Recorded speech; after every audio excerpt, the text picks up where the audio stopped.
Good morning. Welcome into Hurrdat Sports Radio, AM 590, ESPN Omaha, ESPN Tri-Cities. That's DB. I'm Ravi Lulla. We're live on Twitter, Facebook, YouTube, on the Pillar Exterior stage. What's up, DB? Man, how we doing? How are things? I like it when Shane has the extended intros because then when my dogs are being difficult in the morning and I don't get here quite as early as I'd like to, I got a little time. What was going on with the dog sitch? They did not want to get up. They just didn't want to. So what does that look like? They just are like, I have one of those. Yeah. But with him, slow motion is better than no motion. Yeah, right? They'll just stare at me. They'll lay on the bed and just stare at me and be like, "We're not going." So Buddha's automatic. He's the younger one. He's even so bad. I think I told you this off air. The minute you act like you're getting out of bed, Yep. I don't care if you just want to put a leg out of the covers at 2 a.m. Yep. This dude's getting up and he's going to sit on the floor and he's going to wait. He'll wait about a minute maybe, and then he's like, "Oh, false alarm."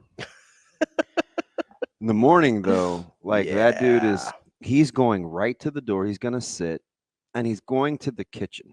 Yeah. And he's going to sit and he's going to eat. You know, I do the food at night. Then I let him out. Then he comes back to bed. Biggie, the older one, nah, you like have to, hey, you ready? Yeah, you got to convince him. He's like, You ready? It's like, "Hey, big guy, it's time to get up." But the beautiful thing about those two is that they eat before they go out. Yeah, mine got to go out first. So I'm thankful for that because I assume most dogs are like that. Yeah. But they eat first and then they go, so I don't have to double up in the morning. Yeah, mine is. You know, where you like let them out, you bring Yeah. them back in, they eat, and then you gotta let them out before you go again. No, they're cool. Usually, my wife will feed them in the mornings, but when they're not trying to go outside, then they take forever outside. Yeah, They just lollygag out there. And Biggie's only wander. got about 7 teeth, so I think we finally found some food. Oh man, it's not funny. No, it's because Shadow only has a few teeth too, so I understand. So it's like, and you've seen them while I'm there. You've seen them while I'm not there. They're not exactly the most guard dogs. They're more lovers. Yeah, there's a little bit to leave desired from a security standpoint there. Yeah. Although if it's like nighttime, Yeah, they a little better.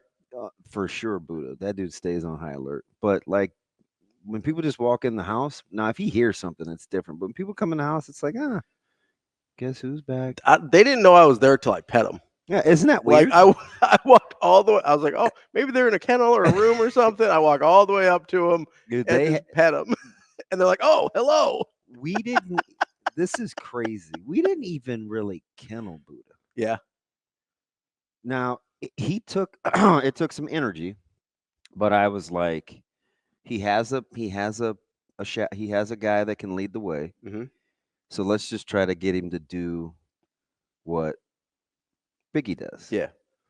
Now we had we had the wood floors in the living room. We didn't put any carpet down, but he was almost lights out from the get go. Really? Yeah. That's awesome. He was almost lights out from the get go. Now, Biggie, on the other hand, he took a little time. Yeah. He took a little time, but now he's like the savvy veteran. Got him a bed to go outside because they like the sun. Yeah, mine too. Apparently, it's good for the skin. But I use like a little enclosure so they can't go down into the grass because I don't really want them to be outside dogs. Yeah, me either. I don't really roll that way. Yeah, like I'm not like that. And so like they'll stay out there and chill. And now they've learned to share. Sometimes they share the trampoline bed thing. Sometimes they don't. They gotta play nice. But it's good, man. I get it though when dogs aren't vibing. Yeah. Not at all. There's some mornings where they're just like, hey, nope, didn't get enough sleep. We're not going. And I was like, guys, we really need to do this. Yeah, this is a must here. Well, maybe they were up watching hockey. They might have been. It's a spectacular night of sports. A lot of funny things happening. Well, we got a lot of play. We had both NHL games. We had both NBA games. We had a lot of playoff sports last night. Yeah, there were some couple drunk baseball games. I didn't see the drunk baseball games. Kind of Royals Brewers was a little drunk. The day baseball with the I have no idea what the A's and Rangers were doing. Yeah, the A's have been on a super weird streak because they dropped like 20 on the Marlins, and then they got beat by 12 or something. Like And the A's are strange. Yeah, and it was, I don't know, it was 11-0 yesterday in the middle of the day to get that thing started. And then like it ended up being, I don't know, was it 18-7, 15-7, 15-7 maybe, something like that. But then I mean, some streaky teams. Harper had the grand slam last night. I'm hoping the Phillies aren't going to be a problem. Now, I have them in the playoffs. Remember, I almost didn't. I almost took two teams from the sorry Central. Can you believe I picked the Cardinals? I really can't, honestly. It was a coin flip between them and the Cubs. You were just like trusting the franchise. I always try to do one that I think not everybody else is going to pick, because I figured Milwaukee would come way back, and then they got off to the torrid start. Now they've since cooled off a little bit. Kinda. I think they've only won 4 out of their last 10, but I mean, can the Cubs bullpen hold up? Yeah, I don't know. No. I also am curious. So it's funny you bring up the Cubs, because I was reading an article this morning about Imanaga, Shote. Yeah. And it was about how, he's kind of defying the general convention about velocity and all these things, right? Yeah, he's a soft tosser. And so that's the word that got me in the article, was soft tosser, because he's a lefty, okay? And that's a soft tossing lefty, or crafty lefty, or whatever, right? It's interesting I said that, because you like that's exactly where I thought you wanted to fight. No, that's exactly where I was going, though. Because I'm sitting exactly. I'm sitting there, I'm reading this article, and it goes on to call him a soft tossing lefty. Guess what his average four-seam fastball is? 91 mile an hour. 92. Okay. I watched him throw a couple of gyms early. And so here's my issue with categorizing him as a soft tossing lefty. I'm not going to tell you what I call him to Verzal. It's probably not politically correct. Yeah, we're going to try and keep you on the air, all right? That's an off-air conversation. Well, it's a type of noodle. It just... Macaroni? No. Oh, okay. No, so the... Cavatappi? Wow. So... Arcadian Grill used to use Stromboli, those noodles. Yeah, cavatappi. Yeah. Mm-hmm. I could go pretty deep in my noodle repertoire there. No, but so the only reason I know is because I watch the Cooking Network, and sometimes the people that win in the competition make typically homemade or pasta from scratch. Yeah, I just eat too much. Yeah, it's not good. I like pasta a lot. I'm supposed to have one of our players is at least right now on schedule to come over for dinner, and I don't know, with Zoe being sick, I got to see. But so I asked him, hey, we can cook. Like, what do you? Yeah. What sounds good? I just wanted him in the kitchen with me, because he's always talking about he can cook. So I was just gonna feel it out a little bit. Yeah, just because a lot of people say they can do a lot of things and they can't actually do them. And it turns out he had steak yesterday, so he didn't want steak today. So he's like, maybe some chicken, some rice and pasta. You know how I get down. I was like, oh Lord.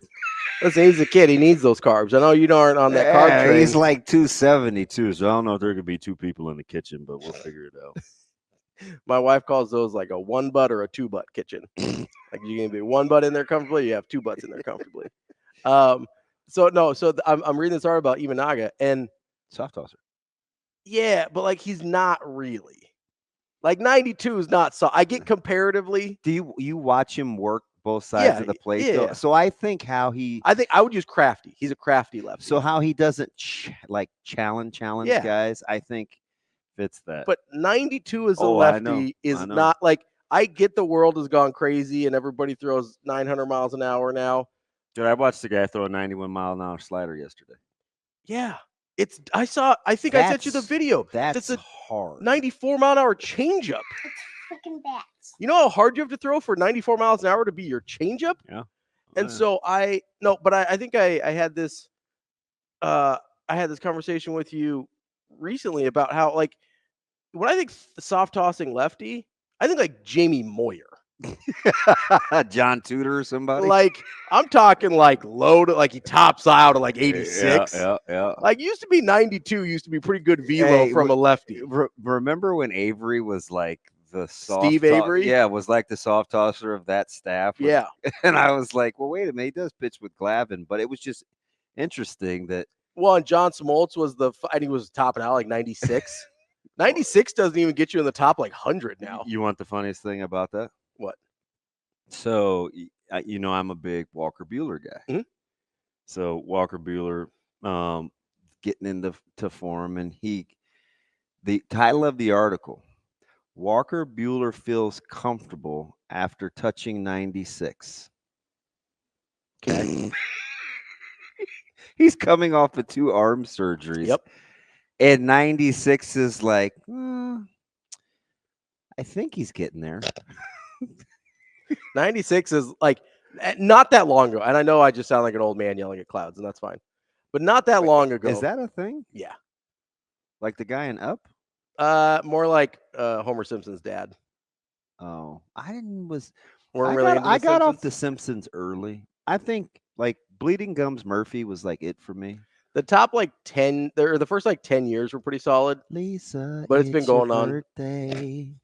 Happy birthday, Lisa. The following like 20, 25 years have been a little touch and go. But like good for them, cash those checks. But yeah, like so they're his dad is like super old and he's just out there yelling at clouds. I think that's where it came from. I don't know. I just think it's funny how you have cartoons and people actually have hair, but there's no real hair. It's just like they just it's just like squiggled on top in your hair, in your head. Yeah, but anyway. But yeah, so I get that I'm just an old man yelling at clouds here, but I have the hardest time in the world calling 92 miles an hour a soft tosser. I'm gonna stick with Crafty. Can I stick with Crafty? Is that okay? Crafty. Tigers Guardians was drunk yesterday. Crafty lefty. I think after 2 yesterday, it was 5-5. Yeah, I think that's right. And then I think it was 7-5 Guardians and 7-7 Tigers, and I'm like, what is going on? They were getting after it a little bit. It was just a weird day, and we get early baseball today. I think it's Let's see what we have today.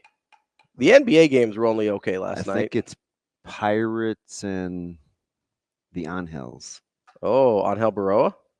No, nice recall. Old, but nice. Most of my baseball knowledge is like Angel Baroa. Huh. It's deep. Most of my baseball knowledge it's a deep cut. It's from like 95 to 2010. Yeah. That's my sweet spot. So who did you have winning the East again in the AL?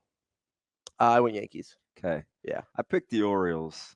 Or no, I went Orioles. I went Yankees to make it. Are the Orioles going to get it going, or I don't feel great about it because I remember I had the Orioles as the division, and then Yankees. And listen, as the wild card. I get it, right? They're top of the division at 23-12, but it just seems like they're kind of just going along. Yeah, they haven't had like a great stretch yet, which probably bodes well for them that they're still 23-12. Yeah, like win 4, lose 1. I get that's not awful. No, but that just kind of seems what it is. But you feel like they should have a run at some point over the summer where they win like 12 out of 13. The team you got to worry about. What's that?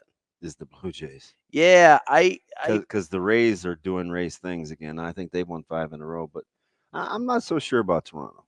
Yeah, I mean, I still don't trust Boston at all because you're playing way above your head, though. Yeah, they're out punching their weight class right now, so they'll come back to the pack. I'm guessing Tampa will pass. I mean, they're only like half game back. Tampa's going to Tampa, though. Yeah, Tampa's going to pass the Red Sox, and it's going to be Red Sox Blue Jays. Looks like at the bottom of the league or the bottom of the division, and I don't know. Like the Blue Jays should not be there. That's probably you look at their roster in this division. That's probably where Boston belongs, considering their roster. That's why you can't do the whole paper thing. Toronto does not belong there. Yeah, and but they've been kind of underperforming a couple years now. It's their bullpen. Yeah, but it's good on paper. Yeah, it's not good in real life. And I'm like IRL, as the kids say. That's different than TRL, which is what we were used to. That's fine. Were you a big MTV guy back in the day? Yo MTV Raps, of course. Obviously. It's exciting. I did watch the lady. She ended up doing Shane. We had her on air in our former life. The little lady. She's not a little lady. The lady that has the short brown hair. She ended up coming over to like KPTM. Oh, really? Is that right, Shane?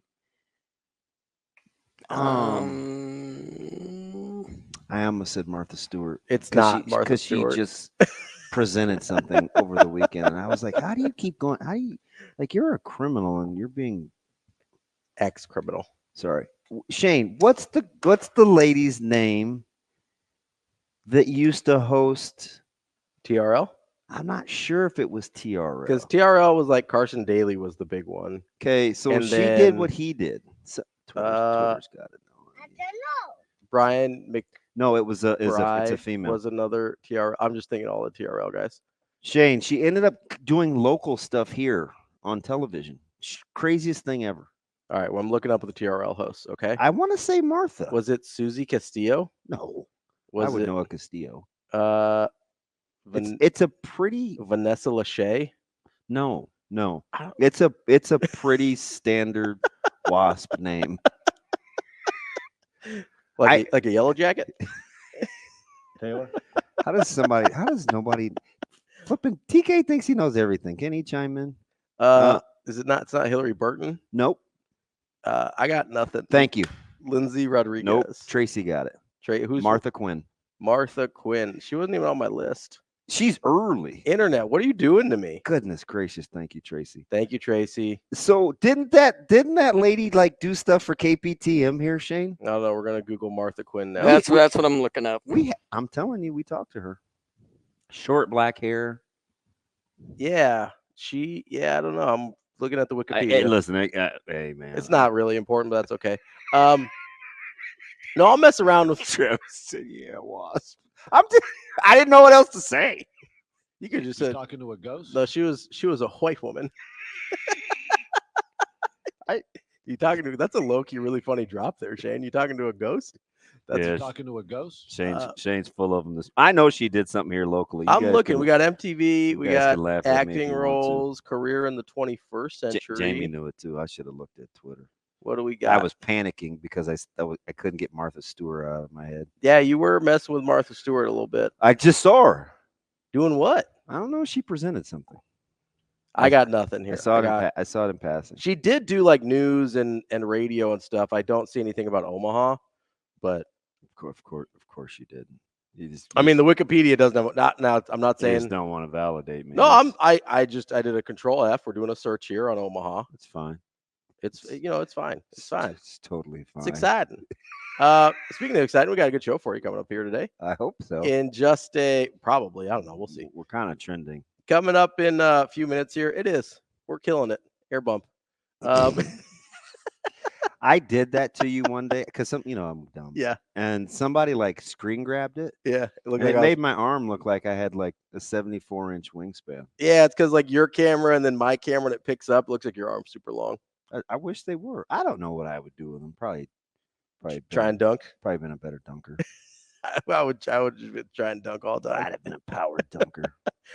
Coming up at 7:30, we got Martie Cordaro. He's of course he runs everything. I think he runs Union Omaha, runs the Omaha Storm Chasers, and he's got range too. So sometimes he's just flat out funny. Yeah, he's a good guy to talk to. We love Martie. We'll talk to him here in a few minutes as Union Omaha gets prepared to host Sporting KC. First time an MLS team's been here in Omaha. I was getting some checks yesterday, and along the board mm-hmm. in the bank mm-hmm.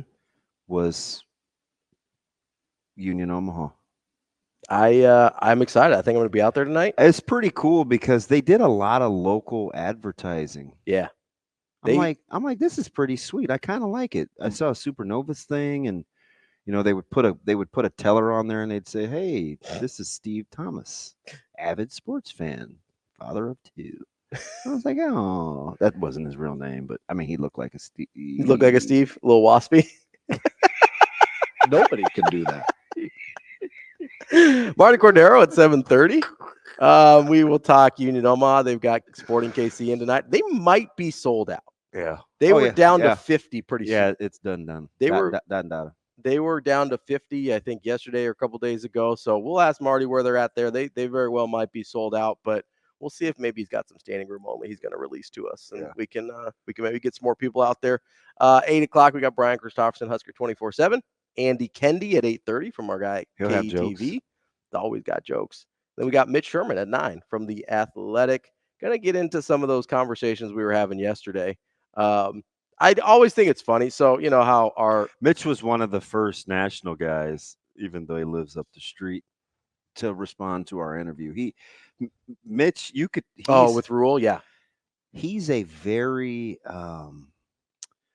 he's a quick processor. Mhm. Even though like he seems like he can kind of take his He's a time. quick processor, but he's a deliberate speaker. Yeah, he thinks about things Mitch before was he. on a lot of key stuff early. Yeah, he really was. So we'll be excited to talk to Mitch here at 9. But and there's a lot of stuff we got to yesterday. I always think it's funny, right? Because our social media team, which does a great job, they're incredible. They take clips out of the show, right? And they post them on social media, give us a little more run, give people a reason to come and listen to the show in the mornings. So the one they picked out yesterday was me talking about Bo Pelini. Mm-hmm. And you can tell in the responses who was listening to the show and understands context, and the people that are just like, oh, he's talking about Bo Pelini again. Yeah. Lazy radio host 10 years later talking about I'll Bo take it. Pelini. It's like, no, we weren't actually talking about Bo Pelini at all. Wasn't pretty. You haven't people learned to not do that yet, though? No, because people are dumb, Wow. or they can be. Not most of our listeners, because the people that actually listen to the show. Although I do agree, people can make you dumb. Like, I say it all the time. The people that actually listen to the show, the context of the replies overwhelmingly made it seem like people understand what I was talking about, which is good. That means they were listening to the show, yeah. Right? Because from the clip alone, I understand what it could look like, but context is important here, guys. We're not talking about Bo Pelini for the sake of like, should they have fired Bo? Like it's been. I wouldn't even entertain. No, those you would conversations. hit me. I think. Yeah, it's just. I think you would smack me around. I wanted to I'd have probably taken it out on you and not Alex, but I couldn't believe you guys talked about Frost so long. Oh yeah, when he talked to. When he did his little. I was like, you guys better. You're totally taking advantage of me not being 100%. Listen, I gotta get my shots in when I can. Hey, listen, he really wants to coach again. I would not have let that happen. I'd have tried anyway. Lazy radio host. 10-year-old topics. Nobody cares. Listen to the whole show. I like that. I like that voice. Who is that? Angry Twitter guy voice. I'm going to add it to my collection. Well, actually. Coming up next, we're going to talk to our guy, Martie Cordaro, here on Hurrdat Sports Radio.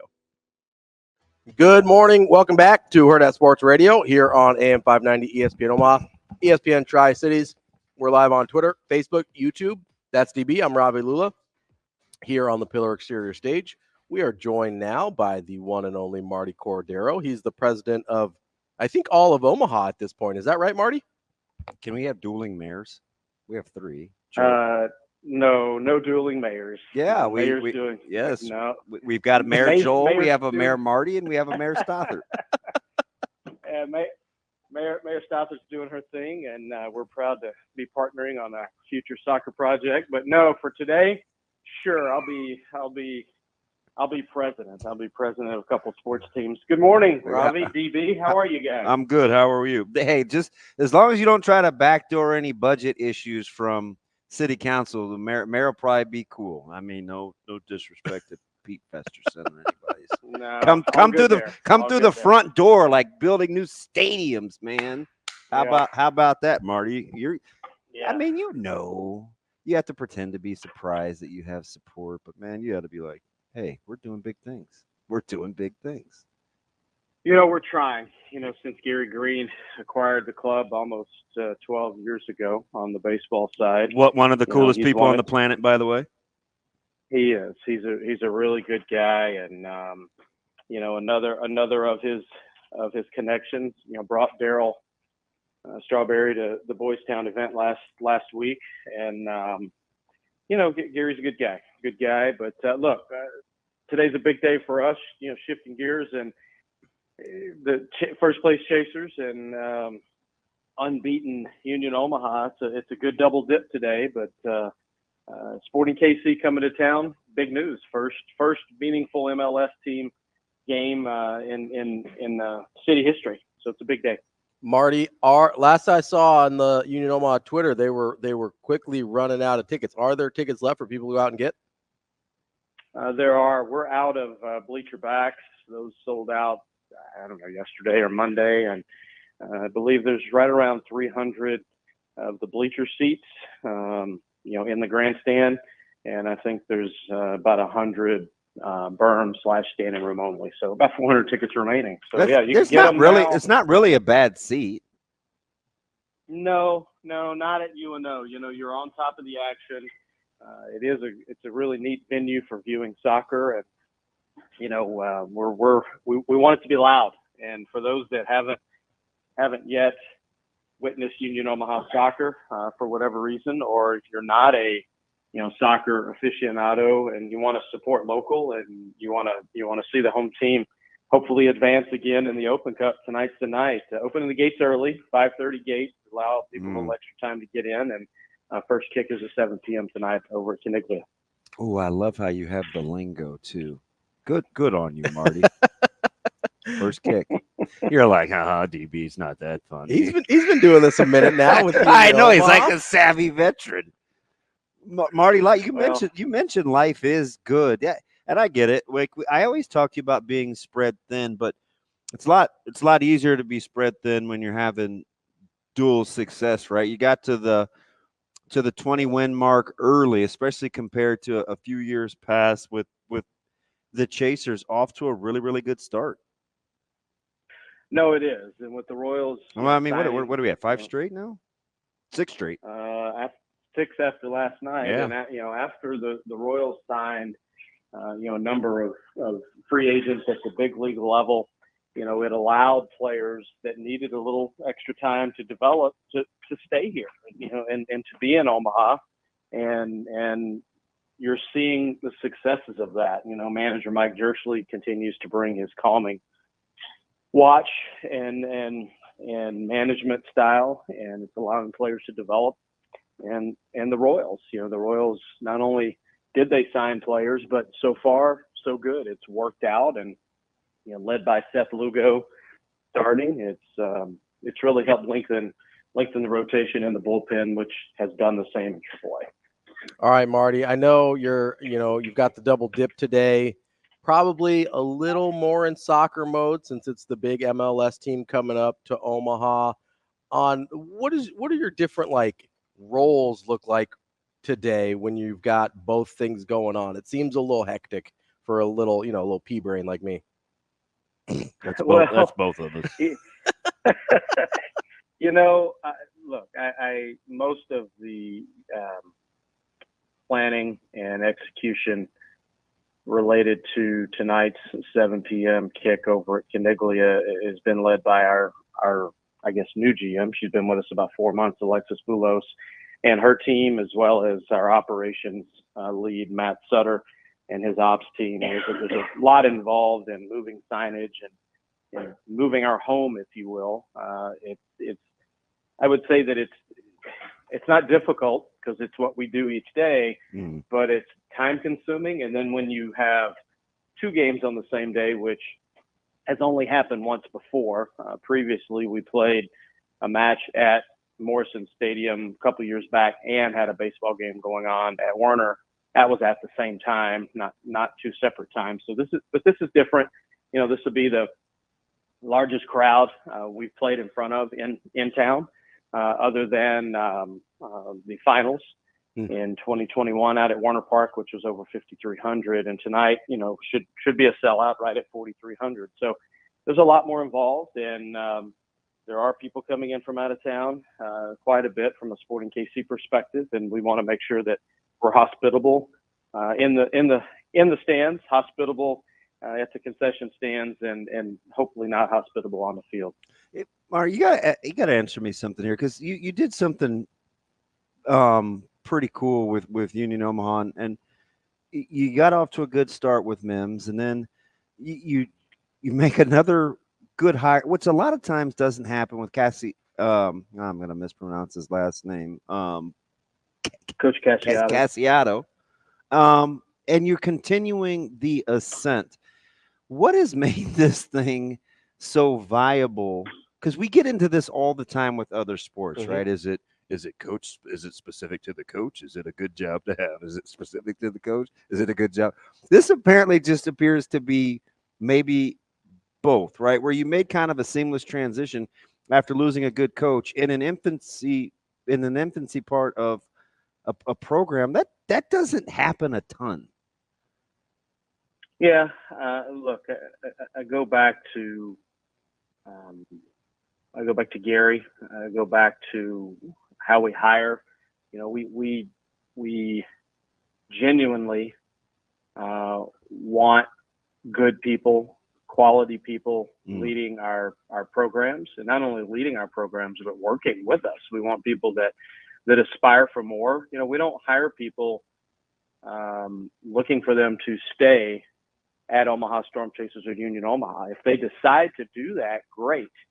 But we know in most cases we are a step along the way. And when you hire quality people who want to grow, learn, and are hungry, that's a great combination.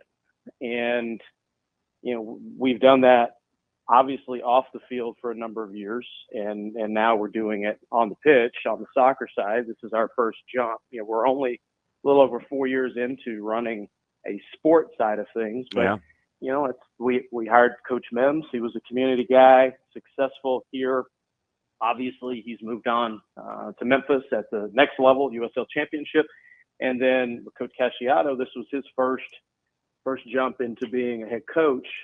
And so far, he's made Gary and myself and our former GM, Peter Marlette, look quite smart, I would say. Yeah, it's interesting because I think the first 2 years without the Open Cup, you know, then you go quarters and third round. I know it's not your personality to like expect that level of excellence. I think you're going to take it as it comes, even though you're going to set a barometer for quality. Do you feel like you guys can be your own benchmark yet? Yeah, I do. But I would go back to that. We do expect to win. You know, I would say if we're playing competition anything short of MLS, we expect to win. And we're not. That Open Cup is tough, man. Good on you. It is. But we expect to win all of our League One matches, whether it's the Jaeger Cup or whether it is regular season. And we do expect when we play USL Championship to win or be highly competitive. That is our focus. And whatever happens on the field against the MLS squad, we're 2-1 against the MLS over the last 3 years. You know, tonight is we're 2-2 against MLS, and tonight is a chance, you know, to get that third victory. So, but that's the expectation. And if you don't have it, you're not going to sell tickets. You're not going to win games. You're not going to sign quality players on or off the field or front office staff. And, you know, and Gary allows us to, you know, to have that vision. All right, Marty, speaking of tickets, unionomaha.com to get the few remaining tickets for tonight's game, right? Yeah, that's the best spot. We do have a lot of first-time fans that have questions. They could also call the ticket office starting around 9 a.m. at 402-738-5100. Tickets will be available, you know, at the door, at the gate, should we have them available. So the best place to check there is our Twitter at Union Omaha. But I would tell you, just go ahead and buy your ticket so you don't have to check later on to see if there's any available. Just go now. Let's create a sellout now, and let's create this atmosphere for the Union Omaha squad as best we can. 7 o'clock, and first pitch day for Chasers at Werner is 12:05. So great double dip, great chance to do a double dip. And I don't want to have to give out your cell phone number again, so I'm glad you're good, Marty. Oh, that was you. I thought that was the other day. Yeah, I'm just kidding. I thought it was. Marty, thanks, MC. We appreciate it. All right, take care, guys. That's Martie Cordaro from Union Omaha. We'll be back with more Hurrdat Sports Radio. Wrapping up hour number 1 here on Hurrdat Sports Radio, AM 590, ESPN Omaha, ESPN Tri-Cities. We're live on Twitter, Facebook, YouTube. That's DB. I'm Ravi Lulla here on the Pillar Exterior stage. We've got a busy week of professional sports for you here in Omaha. As we just talked to Martie Cordaro, you've got Union Omaha against Sporting KC tonight. Get to unionomaha.com for tickets there. And then tomorrow night, got the final home match for your Omaha Supernovas against the Columbus Fury. That's 7 p.m., CHI Health Center. Go to supernovas.com to get your tickets for the final home match of the season. Now, keep tuned in because later on in the show, I'll tell you how to get some tickets for the PVF championships that will be here in Omaha also. But this is your last regular season home match for the Omaha Supernovas. Make sure you get to supernovas.com. Supernovas.com for ticket information, schedule, all that good stuff. That's supernovas.com. Who gave you permission to give away tickets? I didn't give away tickets. No, but you kind of intimated you may. Or is that just no? That was a little tease. I'm gonna let you know how to get Yeah, them. because I'm just telling you, man. People get stingy when we want to like do our own kind of giveaways. We just can't go rogue. Oh, I'm not going rogue. Don't worry. I'm just going to give him like a This website. time. And so, this time. This time. Because I don't know if Shane gave you the green light, and I certainly know after you Shane doesn't tell me what to do. After you reprimanded Sasha yesterday. Oh, come on, Shane. Publicly. I didn't reprimand her. She was just wrong about conferences. What do you want me to do? I was performing a public service because people were misguided about what conferences look like in the 70s through 2000s. I'm glad you brought conferences up. I was glad. It was an opportunity for me to educate, Uh-huh. which I appreciate doing. Yep. Educate, appreciate, one of those 8s. Yeah, as long as it's something I'm right about. I love educating people. It's my favorite thing. Just unabashed. It's my favorite thing to do. Who else was educating people yesterday? Who's that? One Shedeur Sanders. Oh, here we go. He wanted to let everybody know he had to educate people that he had a Maybach. So are you a Rick Ross guy? Because I'm not. No. I'm mad at Rick Ross of the way he's the whole mumble rap nonsense. Well, that and the fact the whole BBL.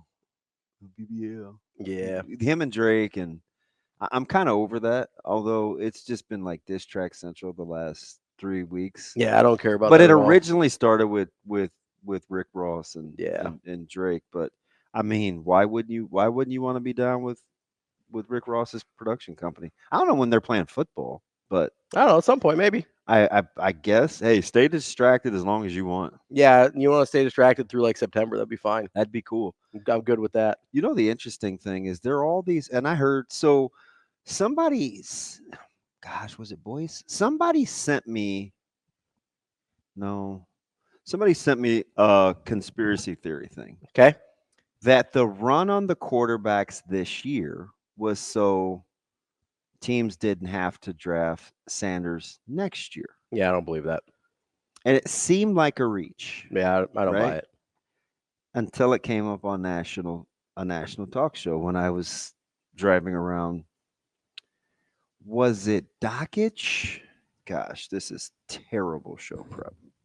But I can't remember, so it's not really my prep. No, yeah, we didn't know it was going to come up. It was, I know it was somebody on 590. Anyway, the discussion, this was just Monday. God is my witness. And this came, the DM came after the draft. And I'll scroll back through. It's hard, but I can scroll back through it. And, so I kind of laughed it off. I dismissed it. And it came up the other day with everybody scrubbing social media and how they raked Caleb Williams over the coal, which is what I said to you. I'm like, so we're going to scrutinize nail polish and a midriff, and like, but we're cool with Shedeur. And I said, is Sanders going to be okay? Yeah, I would say kind of tongue in cheek. We didn't even get into it. I just was like, oh, the irony. Passing. Yeah. I was like, oh, the irony. But this was actually a topic for as long as I was in the car, so it was about 28 minutes.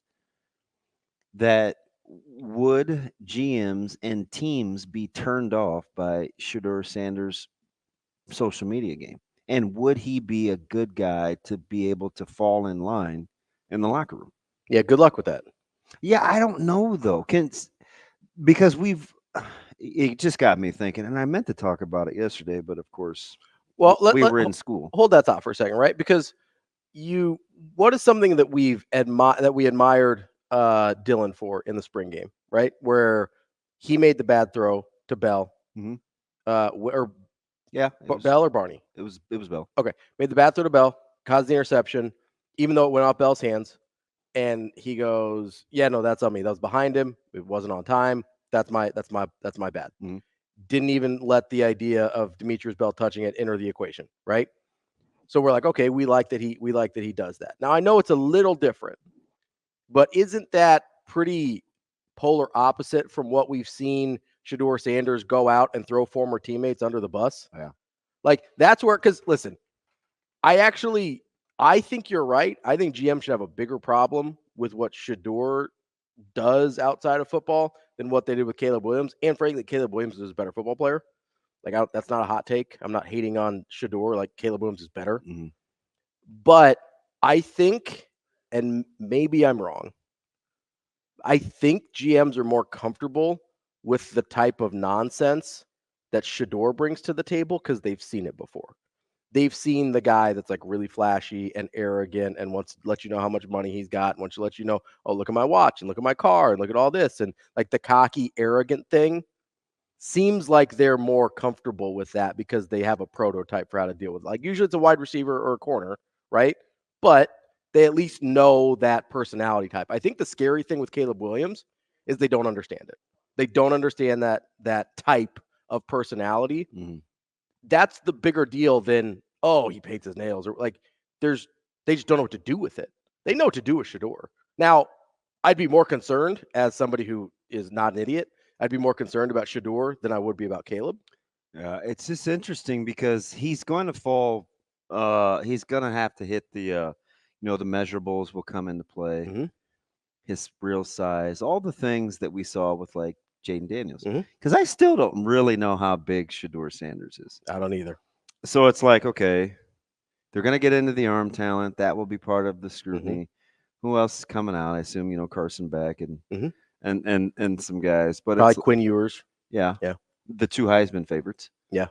So, like, is that going to be a thing? Because you can't go back and get that. Or do we just think, or does his circle or entourage think that he's so supremely gifted that doesn't matter? Because you can't go back and get it. Well, his dad certainly does. You can't go back and get it because it's been all over the place for 3 months. Yeah, not subtle. Not subtle. It's been aggressive. Whether it's screen grabs or whatever else. It's been aggressive and misguided. But just judging by his dad, yes, they absolutely believe he's talented enough that it doesn't matter. And listen, maybe it doesn't, but if I'm a GM and I've got other options, I'm not taking him. No interest in it. Like, I don't like the way. I mean, all objectiveness. Yeah, I mean, listen, I don't like the way his dad goes about business. I think he's a chip off the old block. Like, not interested in it at all. I have no interest in my quarterbacks going out and making mixtapes and whatever. Like, I don't have any interest in that. I just don't. Yeah. Right? Maybe it's an old man thing. Maybe I don't know what it is. But that's not. No, it is an old man thing. Because really, like, who cares? I guess. I'm just saying the track record of the guys that have been good in the NFL are obsessed with football. Obsessed. At the quarterback spot. Yeah, at quarterback. Yeah. At 100%. Other positions, you can be a little goofy. I don't care. Right? At the quarterback spot, the guys that have been successful versus the guys that aren't successful is usually the guys that are obsessed versus the guys that we just had aren't. A conversation about a guy that plays Call of Duty, right? Yeah. Like, there's a reason. And, like, Kyler Murray is supremely gifted enough that. Let alone being signed to a label. Yeah. Like, there is at the quarterback spot, there is a clear delineation between guys that were obsessed. Oh, great word. Thank you. Love when you wake up and get in your thesaurus. Between guys that were obsessed and successful and the guys that were not obsessed and weren't. Maybe the only guy that succeeded at a high level without being obsessed, off the top of my head, is Michael Vick. Yeah, I would say maybe Brett Favre. Fair. But would he succeed today? It would be tough in the locker room, probably. And they don't deal with that many interceptions anymore. You turn the ball over that much now, they're not happy. Unless you're Josh Allen. Well, that's because he runs too, but yeah. But the interceptions, like, you better be Josh Allen, otherwise people are not going to put up with it. Like, Brett Favre is a tough translation to current day football. I know, and I don't want to steal the hour getting into the weeds with Brett Favre, but I much like Stabler, I'm not going to necessarily say overrated, but for who? I'm sorry, say that again. Like a guy like Stabler. Oh, Stabler. Okay, that's there's a couple. Stabler, Namath. Mm-hmm. Oh, yeah, definitely overrated. And he's fortunate. Listen to me, a guy that hasn't won at that level. And this guy's kind of fortunate that he had so many Super Bowls. Terry? Yes. Yeah, Terry Bradshaw. How'd you know I was going to say that? Because because it's the next logical conclusion in that line of types of guys. Let's not do that anymore. That's like the 6th time in like the last 2 weeks. Let's go ahead and get out of there. Because what I'm going to have, can I throw Roger Staubach in there too? What you're going to force me to do is I'm just going to go all the way crazy for like 6 days so you can't figure it out. To throw off my algorithm? Yes. I'm like your TikTok right now. Like, yes. I'm predicting your behavior too much. Yes. Oh, and Ken says it, right? It's like the easy question is, what leadership qualities do you see in Shedeur? Because that's the thing. Yes, that's why it matters, right? That's why it matters. You need somebody in that spot that people want to follow. whether it's vocally, whether it's by their actions. I just can't believe that they're doing so much. I can. You know why? Because I think deep down, But they know better. I think they know deep down that he's not getting a second contract. I don't know, but You better max out that money now if you're not getting a second deal. That's all I'm saying. Because you got Maybachs to pay for, apparently. right. Coming up next week, BBL. we got Brian Christopherson here on Hurrdat Sports Radio. We're kicking off hour number 2 here on Hurrdat Sports Radio, AM 590, ESPN Omaha, ESPN Tri-Cities, Twitter, Facebook, YouTube. That's DB. I'm Ravi Lulla. We're joined now by Brian Christopherson of Husker 24/7. BC, what's going on, buddy? I'm good. How are you guys? Good to see your face again this week, B. How you doing? Yeah, I thought you needed I'm that. not going to. Yeah, I did, man. Got to see your bright and shining face. You know, to this day. listen, You've been I've on been- the move the last couple of weeks. Yeah, a little bit. I've been guzzling coffee the last 25 minutes. I'm kind of wired. I was down and out about 7:25, so I've really turned a corner here. we like to see you rally, BC. It's Mhm. it's a good thing you're a Wednesday guest and not a Thursday guest, because I'm pretty Yeah. sure last week on Thursday Byron Buxton got hurt again. Yeah, he did. And that was yeah, after like what 10 in a row. yeah, Or yeah. after He the got ninth. Yeah. He got hurt friggin' running the bases. I mean, that happens nowadays, but man, that you want old. I heard you talking about old guy takes. That's something that grinds my gears like nobody's business. Is these guys just getting hurt running the bases? Twins have lost 2 dudes now for extended time because of it. But yeah, I was waiting for that. It was about on schedule for Byron, but we picked it up a little bit. If you didn't Yes, notice, you we had did. that 12. We got to play the White Sox 7 times, so that helped us out. So so I gotta, because this is kind of Nebraska football league. We got into this yesterday, and BC, I hate that we use the word should. I almost never do in sports. Well, they should win, and this, that, and the other. And we got into like the formula for Nebraska to have a way back to the playoffs, or a playoff discussion or national relevance. And we picked the number 9, and I said it's funny that number has long drawn the ire of Nebraska fans for decades. We pin it to Pelini, but it was like that in the second half of the 70s, the second half of the 80s. It doomed Coach Soul. It's like it was negative with Bo. Like, it's just never been a good number. And I said the only time I'm going to use this term is Nebraska made hay during those 30 years by beating the teams they were supposed to beat. And I hate it. But I never think fans should apologize for beating bad teams, because that's how you get big numbers. Golden State got to 72 by beating everybody they should when they should. The most impressive thing about getting to 72 was they beat bad teams on off nights when they didn't have to play hard on a midweek Wednesday night game, right? I don't think, if you're getting drummed by bad teams in Major League Baseball, that's fine. I wish more good teams would drum bad teams, because in baseball, BC, never apologize. It's hard. So, because even the Rockies have a good arm or two. They have a good player or two. Like, you can't. I don't know, man. I think it's you. If you want to do what the Twins are doing in the Central, you have to do it at the expense of teams. You got to take advantage of the White Sox. I mean, yeah. I'm not going to apologize for it.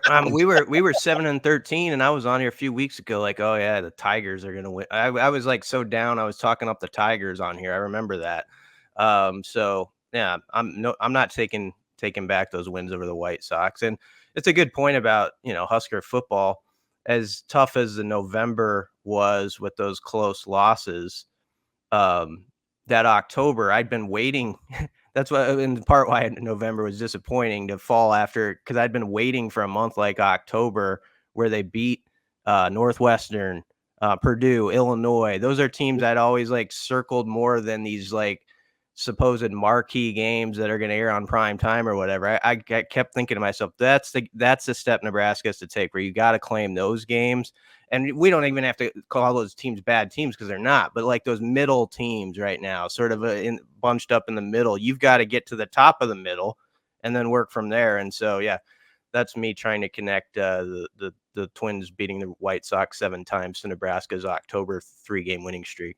Yeah, it would be nice if we handled North Dakota or beat South Dakota State or beat Ball State or like I just can't, or didn't need an Amir Abdullah miracle to beat McNeese State, right? So like, or lose to Troy, right? Like it's just, or Georgia Southern. It's just like at some point you have to take advantage of that if you ever. Because let's not pretend like the SEC doesn't have And listen, how often does like Iowa get upset?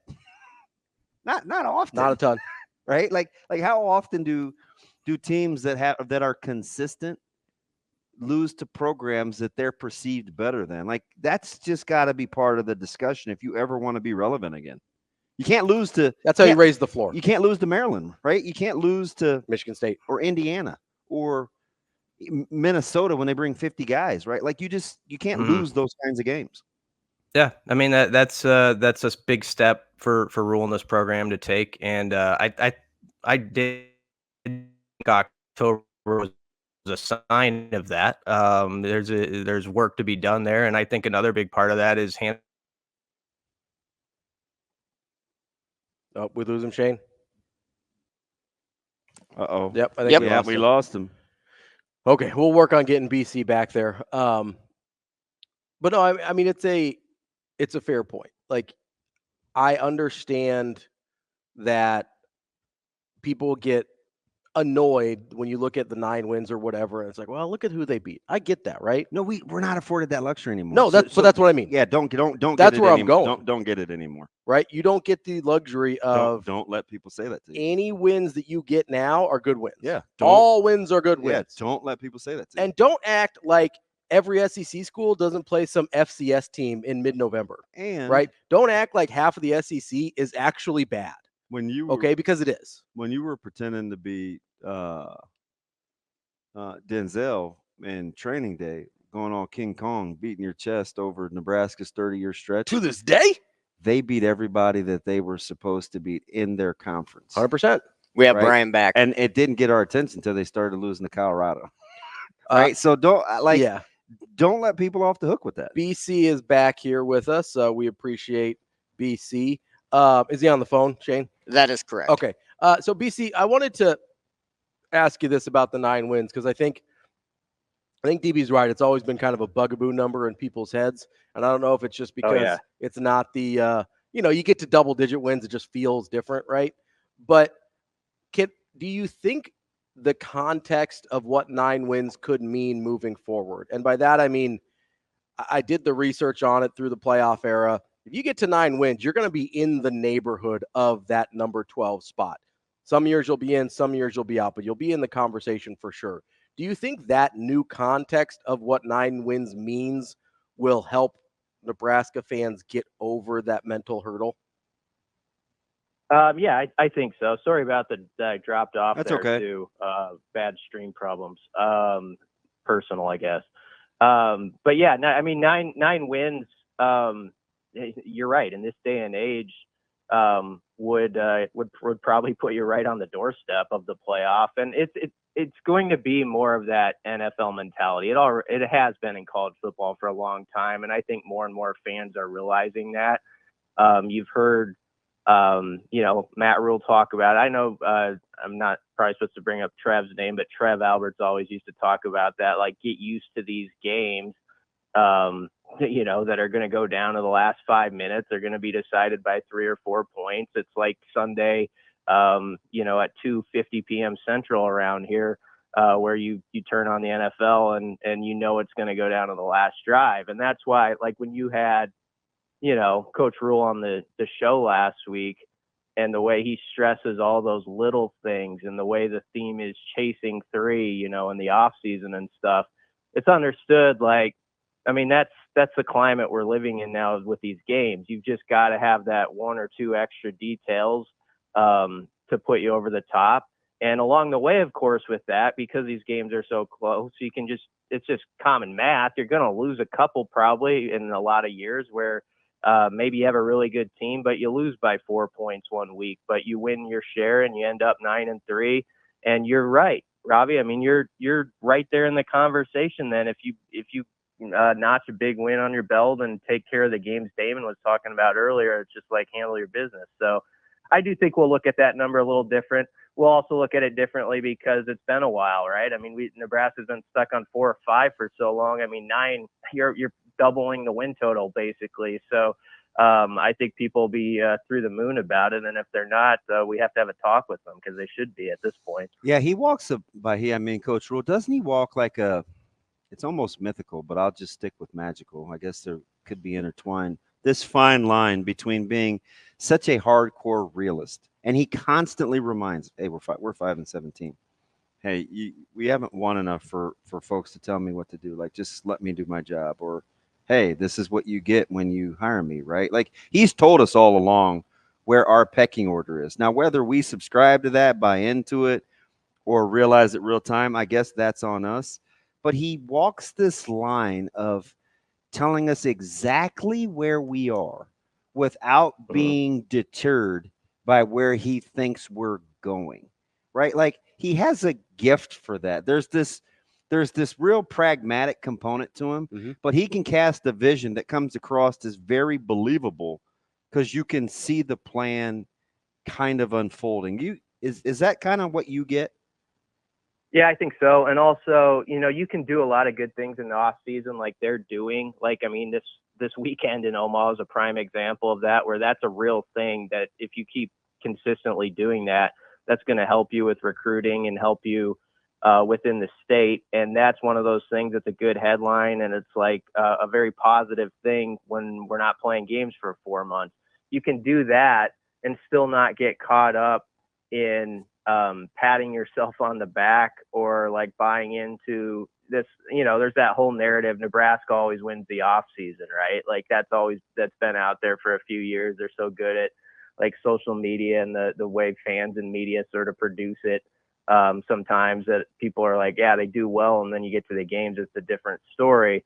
I think to your question, he does a good job like having that positive stuff happen, but it's sort of it's natural. It comes on naturally. Like it's things just like people nod their head. They're like, yeah, that's what they should be doing. But it's also not like Rhule and staff acting like this is magically going to get you 8 or 9 wins just because that happened. You still got to put in the work between the lines and all the stuff that people don't see. And so I think he does a good job with that balance, which is, I think, a trickier balance than some realize. BC, I'm wondering here as we get into what it looks like from going to 4 or 5 wins to 8, 9 wins, right? I went through this exercise with DB yesterday of, you mentioned, hey, you don't have to go 5-0 in the games that Nebraska lost by single digits last year. You just go 2-3 or 3-2, and all of a sudden asking them to win 7 or 8 this year doesn't seem like a leap. Is that a fair exercise to go through when you're talking about doing the little things and kind of making up that margin of error? He was a little more emphatic, BC. He said, just be average. You don't have to run the table. Go 2-3 or 3-2. That's coin flip games, right? Go 50-50 in coin flip games. And I just, that kind of actually, I'm like, yeah. Okay, I'm listening. Because you could still be as mediocre as you were last year, and if you just win the coin flip games, win half of them, right? All of a sudden, we're having a totally different conversation this year. Yeah, and while doing so, I think your point's right on. So I don't have much more to say to that. But I mean, it's just building the habits. No, I mean it's just. DB hates it when people agree with me. It's just so rare. I found myself agreeing with Ravi a little. I know it's sad. It's starting to really get under my skin because sometimes I do too. You might be maturing, or I know it, man. I'm definitely not maturing, so it might be the other thing. Yeah. No, I think you're right. I mean, it's but also within those games that it's like handling your business, but also building the habits within them. It's like you play UTEP that first game.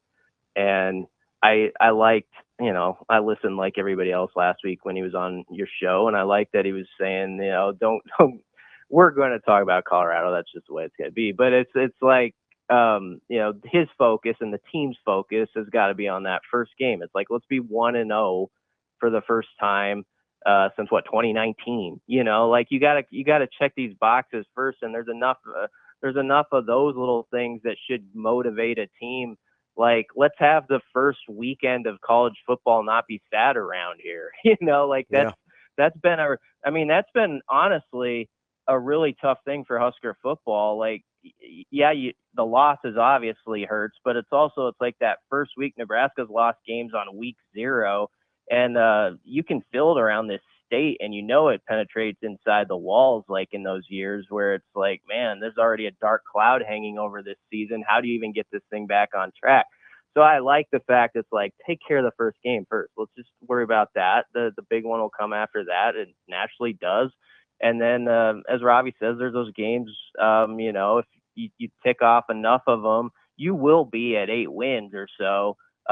If you bat like a, 667 percentage or something, on those sort of toss-up games. So the opening of the schedule definitely gives opportunity. We can look at that big picture, I guess, but I like that. I think they're going to be more, focused, micro-focused on it, on each game, and that's going to be key. I had a couple of conversations, one in depth with a couple of Metro coaches, good Metro coaches, right? And guys we play against, commenting on the interview, right? One of the guys was like, man, he said incredible, it was unbelievable. And I found it got me to think, right? Because we talked for 40 minutes and barely talked about any real football. Not like on-field stuff, no. Right? Like, yeah. Right. And it's just, it was whatever, right? Because sometimes you just have to go with the natural flow of the conversation, right?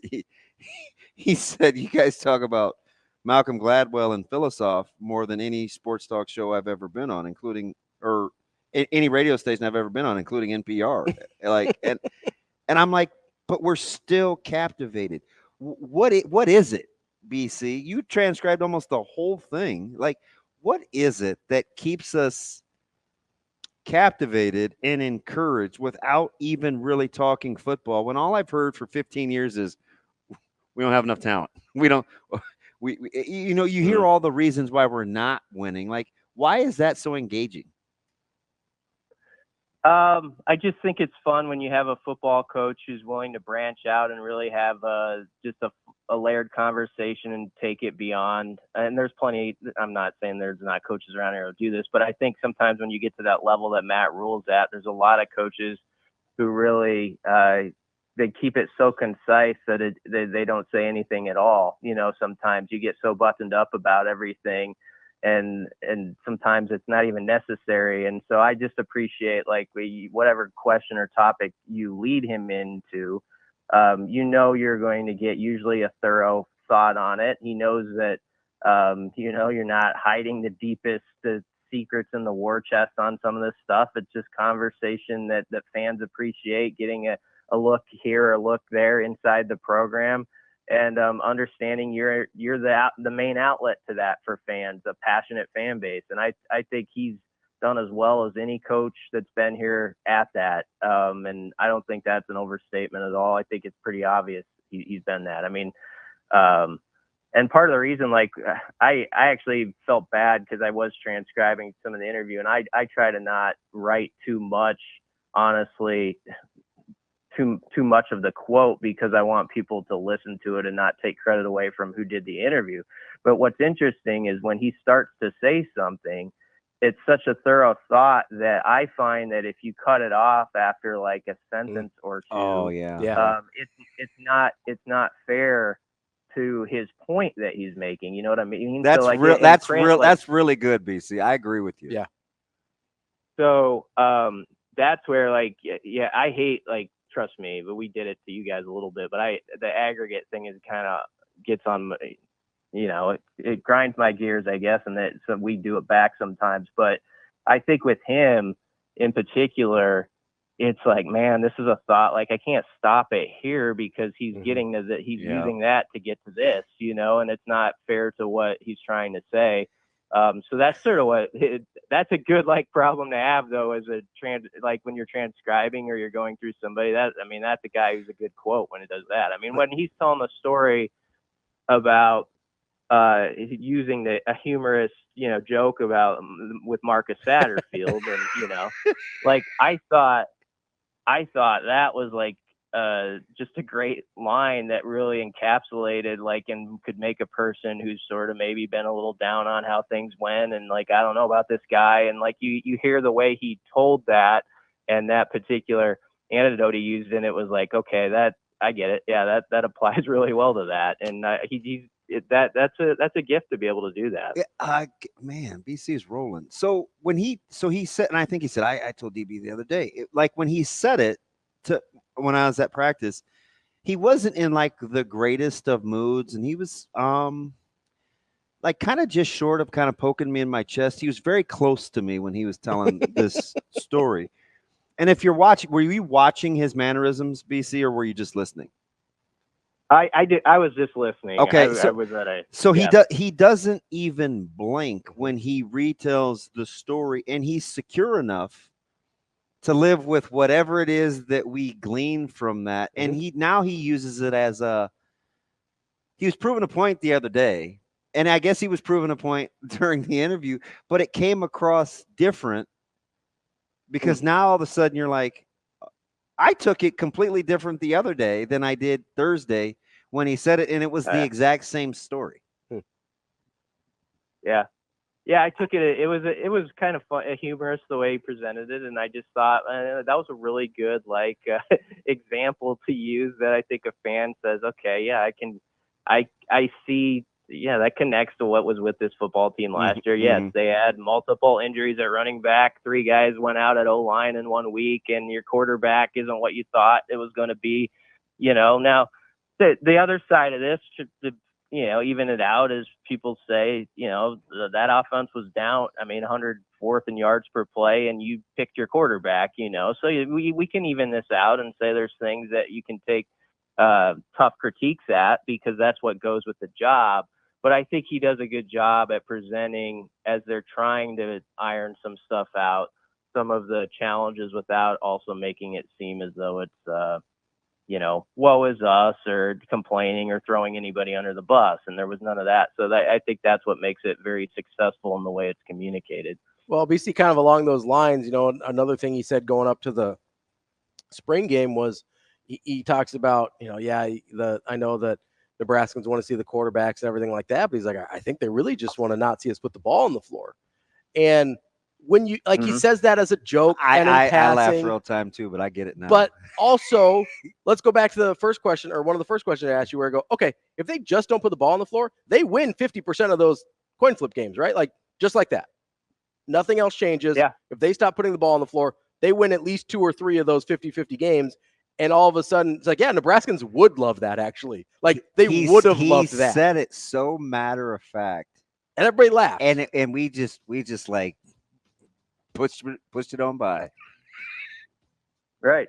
But the big reason, Dylan Rhule is a big part of why people are pumped walking out of that spring game. But it was the fact that was a spring game where there was a couple turnovers, but you didn't feel like it was just a clunky production, where there's all these procedure penalties and you're just, rolling the snap back and all this stuff. And if you think back to last year's spring game, he's right. That's how it was. And there were other scrimmages that preceded that where he told us, we didn't see him in the media, but he told us that they were a little sloppy with some of that stuff. And back then it was sort of they'll get that stuff ironed out by the fall, but they didn't. It was those were the habits and stuff that built, and just sort of what that group was, and some of the quarterback issues.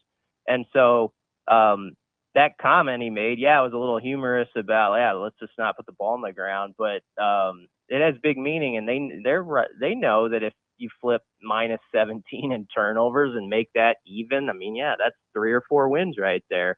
If you took I think they averaged 5.08 per play last year, which was 104th. If they were 5.80, I was just looking at that number, they'd be top 60. If you combine that with a defense that could up it up to 20 takeaways as opposed to 14, what does that do for you? That's probably 2 or 3 more wins just on those numbers. And obviously that you get inside those numbers and specific plays that happens within games. But yeah, I like that approach. And, sometimes what is said with a little bit of humor also makes a pretty fine-edged point, I think.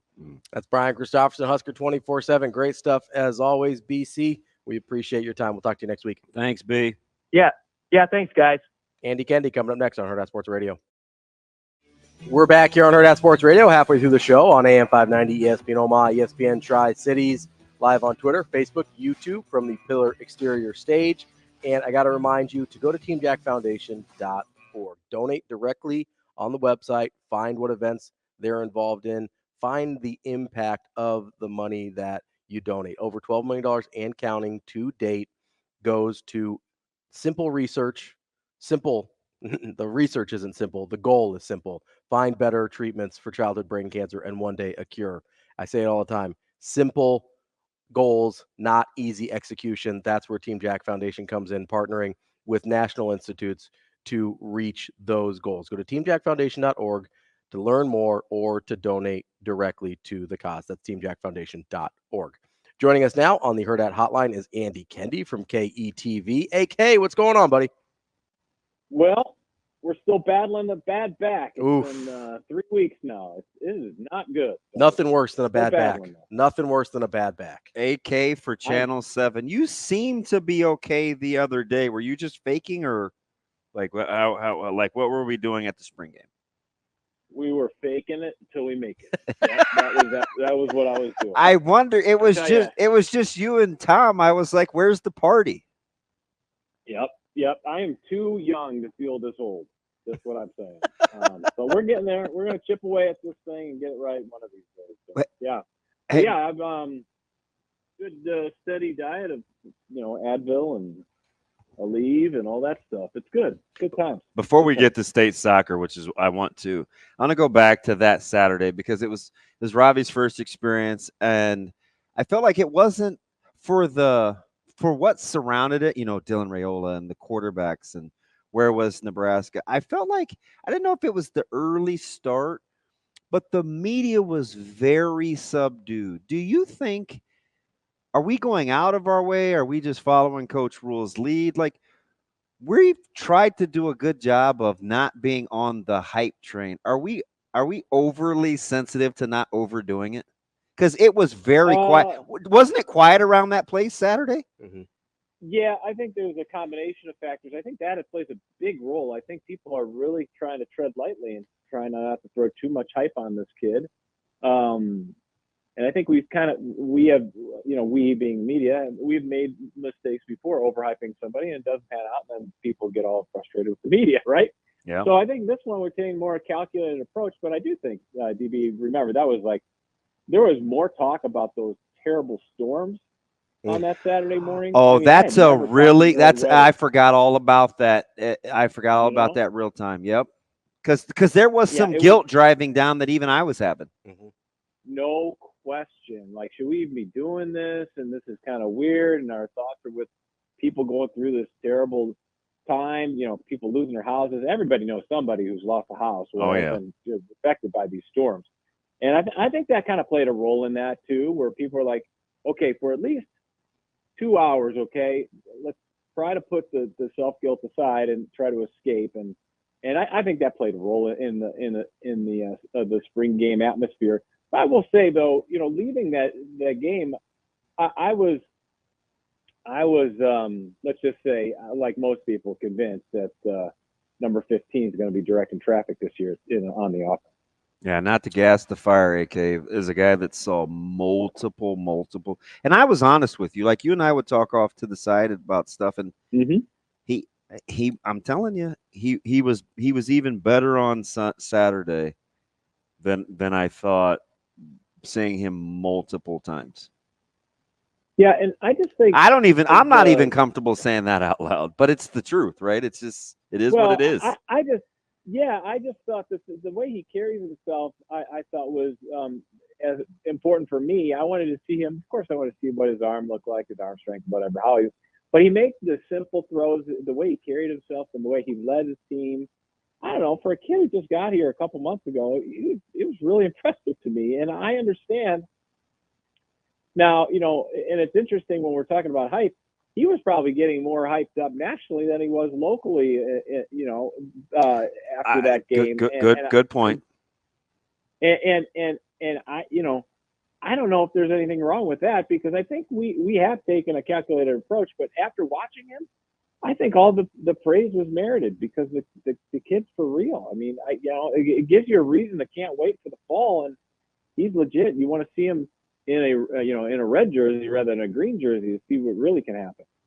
We're talking with Andy Kendeigh from KETV. Yeah, AK, I'm curious. You mentioned the hype train and people being a little, I don't know if hesitant's the right word, but maybe a little more reserved in their predictions or prognostications or whatever for next season. But then we see, like you mentioned, nationally, a guy like Joel Klatt comes out and has Nebraska in his top 25 next year. I mean, when you see that, I think he had him at 22, right? So when you see that, what does that look like if they are able to get into a spot like that? Do you think that's like 8-ish wins? Is that reasonable for this team going from last year to this year?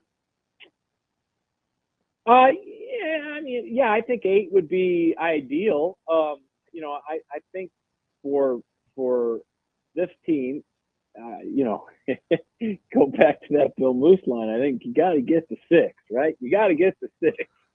But that has aged beautifully, by the way, for all the trepidation. Remember the being at Big Ten Media Days, and it dominated. Yeah, we were like 6. 6. That thing has turned our nose up. That thing has aged like fine wine. How dare man. you, sir? Yeah, it was like people were losing their minds in Chicago. Like, did you just say what I think? Yeah. 6? And look at that. It's like the Cubs Billy Goat. When he said that, it's like, oh my God, we gotta exercise this curse.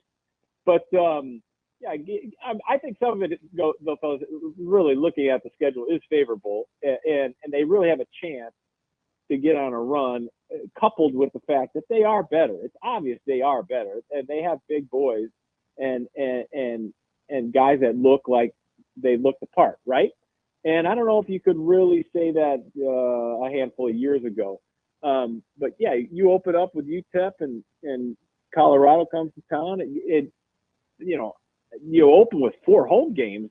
That's saying something. You got a real chance to set the tone when 5 of your first 6 are at home. So, I think what people are talking about is about where I would think. And yeah, 7. I do think 7 is realistic. 8, you never know. So who knows? All things are taken with the caveat that guys stay healthy and the people who you think are going to be there are going to be there. But yeah, I think that's there's reason to believe that's realistic. How are you doing, AK, the soccer schedule? You got some really good matches at girls and boys. The boys will, I think they're back at it on Friday, if I remember right. Are they 5:37 on Friday? The semifinals, for the Class A's are Friday. How are you feeling with the coverage, man? It's a lot of people. Well, it's pretty amazing, and I soccer in this state is really a cool deal because it is so popular, especially at the high school level, and we got some great games, and we got some great games today. So Class B girls start at noon today, and then Class B boys are tomorrow. And so I like the format. Before, if you guys remember, they tried to squeeze in 6 games per day, and if you ever had weather delays, everything got messed up. The way the NSAA, they extended it a few days, and now they're just playing 4 per day. So if you did run into weather trouble like they did Monday night, they just moved the Monday night games to yesterday morning, where we did have 6 games in nice weather. So yeah, I think the story, to keep an eye on is the Lincoln schools. Southwest really double dipping. Southwest double dipping, and what happens in Class B with Gretna East if they can finish the job in girls, because they have been the dominant team. And then Class B boys is probably about as open up a field as you can get. So yeah, it's going to be a cool deal. Fridays with the semifinals in Class A, Saturday the semifinals in Class B, and then Monday Class A finals, and then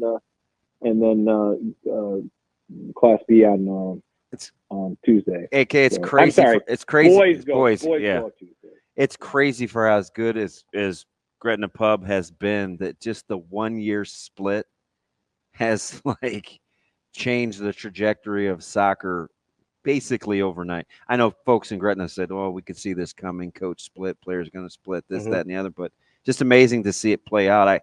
You understand fully why some bond issues are slow to pass, right? It's tough when you split high schools. Yeah. You split high schools, and then you split allegiances and who's going where and what school's going to be what. And it's like, okay, Gretna's got some real talented kids, and you saw that yesterday with Class A. Gretna falling to Lincoln East. Yep. Gretna's still a fantastic team to get to state and nearly pull off that quarterfinal win. But Gretna East, it seems like, oh boy, they are loaded, and they were playing a lot of Class A schools and competing obviously with them this year. So I would think Gretna East would be, for a school to come in, much like, and Elkhorn North did in girls basketball. Gretna East said, you know what, we're going to take girls soccer by storm, and that's what they've done. That's Andy Kendeigh, KETV. AK, we appreciate it. We'll talk to you again soon. Thanks, AK. Thanks, fellas. More Hurrdat Sports Radio coming up next. We're wrapping up hour number 2 here on Hurrdat Sports Radio, AM 590, ESPN Omaha, ESPN Tri-Cities. We're live on Twitter, Facebook, YouTube from the Pillar Exterior stage. And you've just got a few days left to get out to Lawrence Gardens for the Brick Live Brickosaurs exhibit. May 12th is when that exhibit goes extinct. So you better get out there before May 12th to make sure you see over 30 dinosaur sculptures made from over 1.5 million bricks. It is an incredible experience for the entire family, and you can get your tickets at lawrencegardens.com. All right, DB. What up? Do you want to get into the stupid debate that's all over the... I mean, I don't... You talking about the basketball football? Yeah. Fudge. I mean, maybe I'm biased. I mean, you're definitely biased, but that doesn't mean you're wrong. Or I am capable of being objective if you say something that actually makes sense. Okay, let me posit something to you then, okay? Okay, so we're talking. This is on the heels of, and this was trending yesterday. I don't know what Austin Rivers was thinking when he said it to Pat McAfee, but then Will Compton chimed in, and I chuckle. I chuckle. He posited that it was easier for an NBA player to go play in the NFL. Well, he's taking name 30. Yeah, basically easier for an NFL player or NBA player to go play in the NFL than an NFL player to go play in the NBA. Now, from just a size standpoint, that might be accurate. Mm-hmm. Just from the height requirement to be a legitimate NBA player, like Steph Curry is a tiny NBA player at 6'3". He'd be a pretty good sized, height wise at least. He's still really thin. NFL player, right? Not saying he could hold up to the physicality of the NFL, but height wise, there's just going to be some minimum requirements that a lot of NFL players aren't going to hit.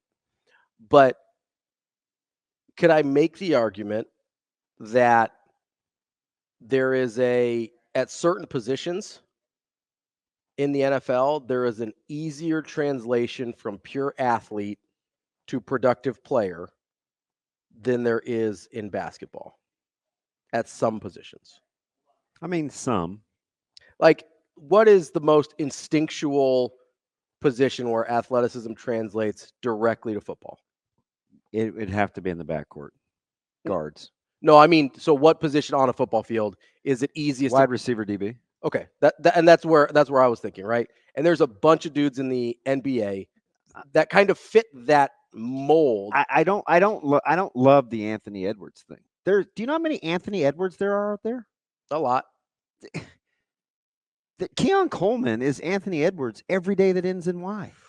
Ooh. Look, you have no idea what Anthony Edwards runs. None. I don't. You're None. Right. And I'm telling you this. But I did see Keon Coleman on a basketball court. Yeah, but he's not. That's not his skill. Like, okay, that's not his thing. So we're talking skill over athleticism there. Yeah,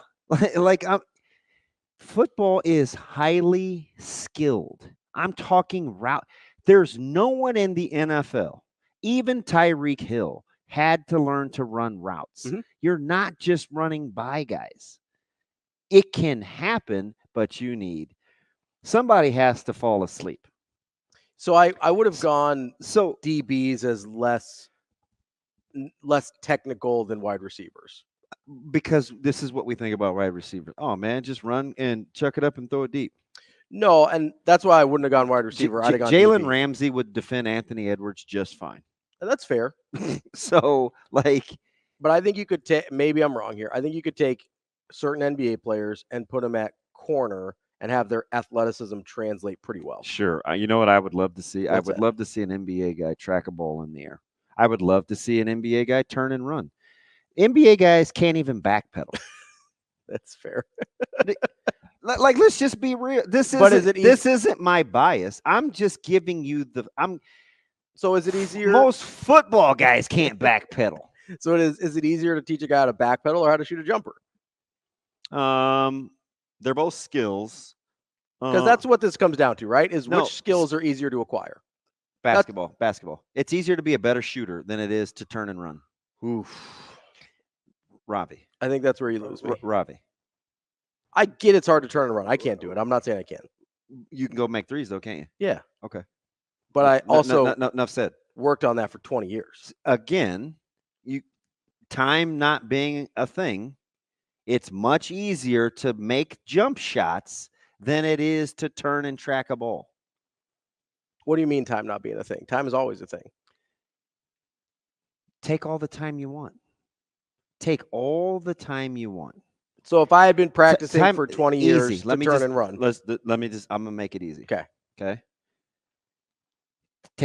Time's not a factor. Okay. Okay.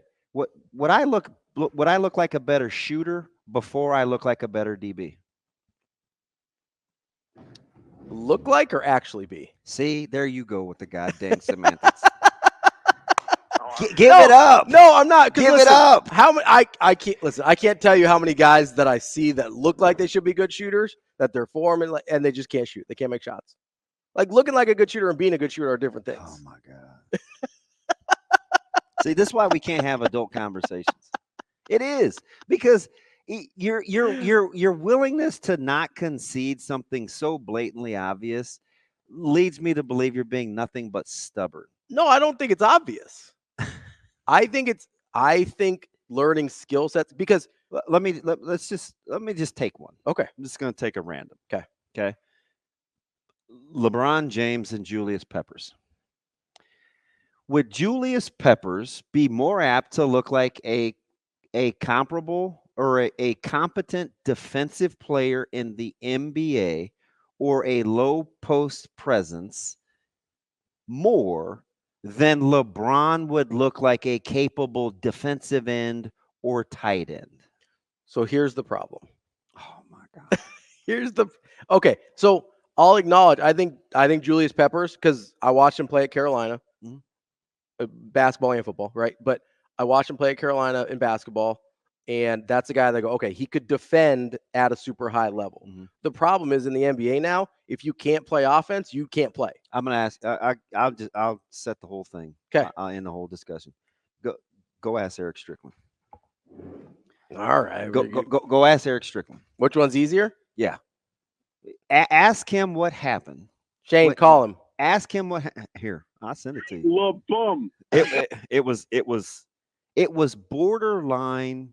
I'm not going to be disrespectful. It was not good, and he didn't finish the practice. Now, in his defense,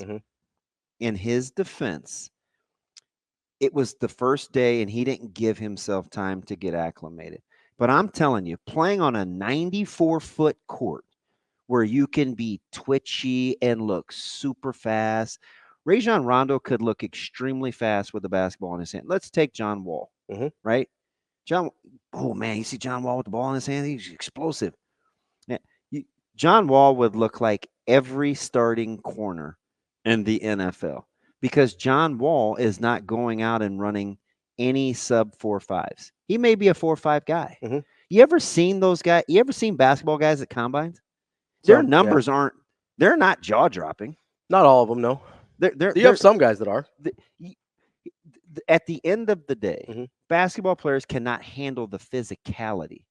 The physicality is harder to replicate than it is the actual skill, because there is a minimum skill level of that most professional athletes have. Right. So I'm not going to argue with the physicality. There just is. Just imagine a guy, a great player like Jokic. Mhm. He couldn't stay in front of any three technique. He couldn't stay in front of any defensive end, but he's also one of the least athletic players in the league. Jadeveon Clowney could guard him.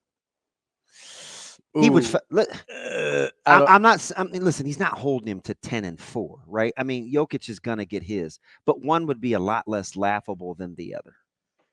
I mean, it might be less laughable, but Jokic is still getting whatever he wants. You're missing the point. Okay, so you're missing the point. What's the point? Jadeveon Clowney could look more serviceable while being laughed at than Jokic if you put him on a football field. Take Giannis, the Greek freak, right? Okay, take Giannis, the Greek freak. Giannis is a bad example. Okay, give me somebody that's like a somewhat John Morant. Okay, freaky, right? That's a sort of cornerback-ish type body. Yeah, that's fair.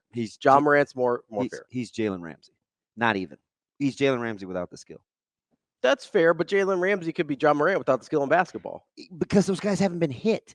That's the part you're missing. I'm not arguing with the physicality. I'm not arguing with the physicality. You can't take that away, though. I'm not. I'm just talking about the skill set, though. Like, none of these guys are actually going to the other league, right? I'm talking about is the skill set easier to learn? The dude said 30 NBA guys. That's a lie. Yeah, no, I'm not taking Austin Rivers thing. I'm doing my own thing. Which skill set is easier to learn? I'm not talking about physicality. We take physicality out of it. I'm not saying John Morant could go play in the NFL. Ravi. Do you think John Morant could learn the skill set of being a corner? Ravi. What? A lot of guys can run and jump and dribble basketball without being able to shoot. That's John Morant. Okay. Right? Yeah, fair. Okay. Right? A lot of guys can go practice dribbling. A lot of guys can stand in front of it. You know how many NBA or remix guys and one guys there are? Mm-hmm. A lot of guys can dribble, can't shoot, right? How many guys do you see just get out of bed and go play corner? I don't know. I'm just like sometimes you just have to say what it is. I know you love basketball, but why? Just look in cities nationwide.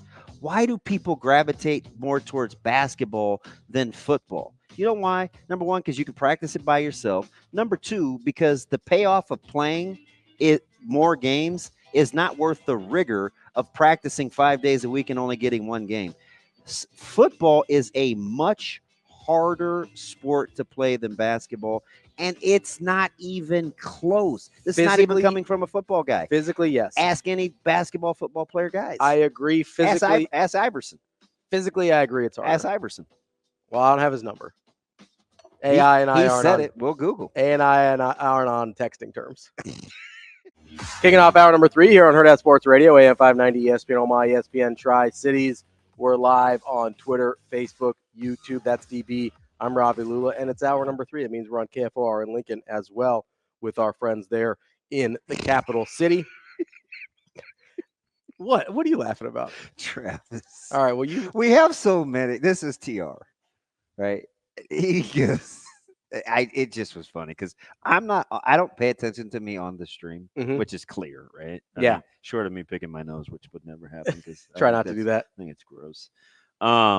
He goes, by the way, DB is frozen and his face is just full of disgust. So at least we have that working for this combo. I just don't understand why we made this so complicated. One sport is significantly harder to play than the other. Yes or no? Depends on what you mean by harder to play. We have Mitch in, by the way. See, you know what? I'm going to do this to you. You're drawing the delineation. You're drawing a line in the sand. Yeah. I will make it impossible for you to entertain an idea if that's how you want to do radio. Because you're just being an idiot. No. I think listen. As we were coming back on the air, why do more people play basketball? Because it's easier. Okay. It's easier in a lot of senses.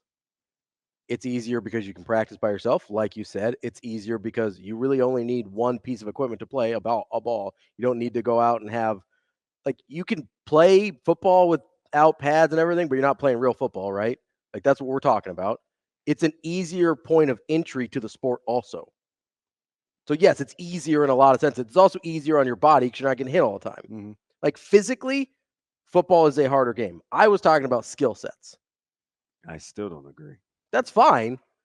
Would you rather physically? It's not even close. I'm conceding. Would you rather practice dribbling a basketball and dribbling with your right and left hand, or going and turning and tracking a ball in the air without touching an offensive player?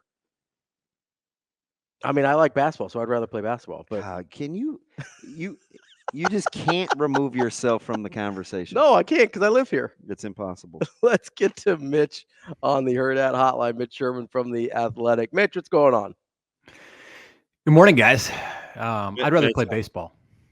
Which is brutal too. Which is the hardest skill set to learn. I think we can all agree. I think baseball is the hardest skill set. Football is close. Baseball is, without question, amazingly difficult. It's hard to be on offense without the ball. Right? Do I want to be in a batter's box?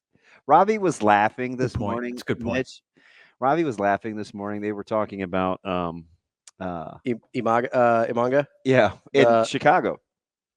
And he was referred to as a soft tosser in the article. And Ravi's laughing because his four-seamer averages low 90s, 91, 92 mile an hour. And he's like, man, it's crazy now that that's considered soft tossing. Yeah, that used to be a lefty with juice. And now it's a soft tossing lefty. And I don't know what to do with myself, Mitch. Right. I would like whoever classified that as a soft tosser to go stand in the box and look at it. I believe it was Peter Gammons. It was Gammons.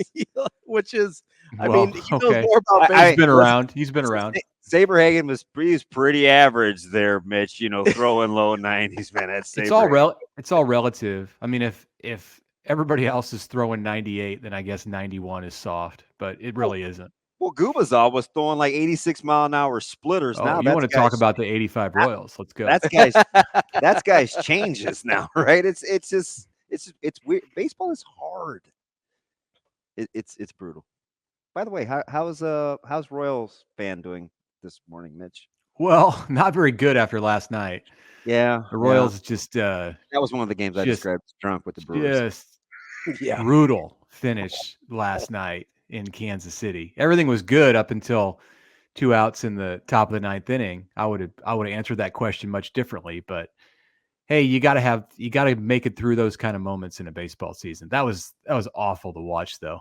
How about, not to go, because I'm definitely not a Brewers fan, but you got to give them a little credit for having that roster basically decimated. They're not healthy. They lost a couple of their horses on the front end.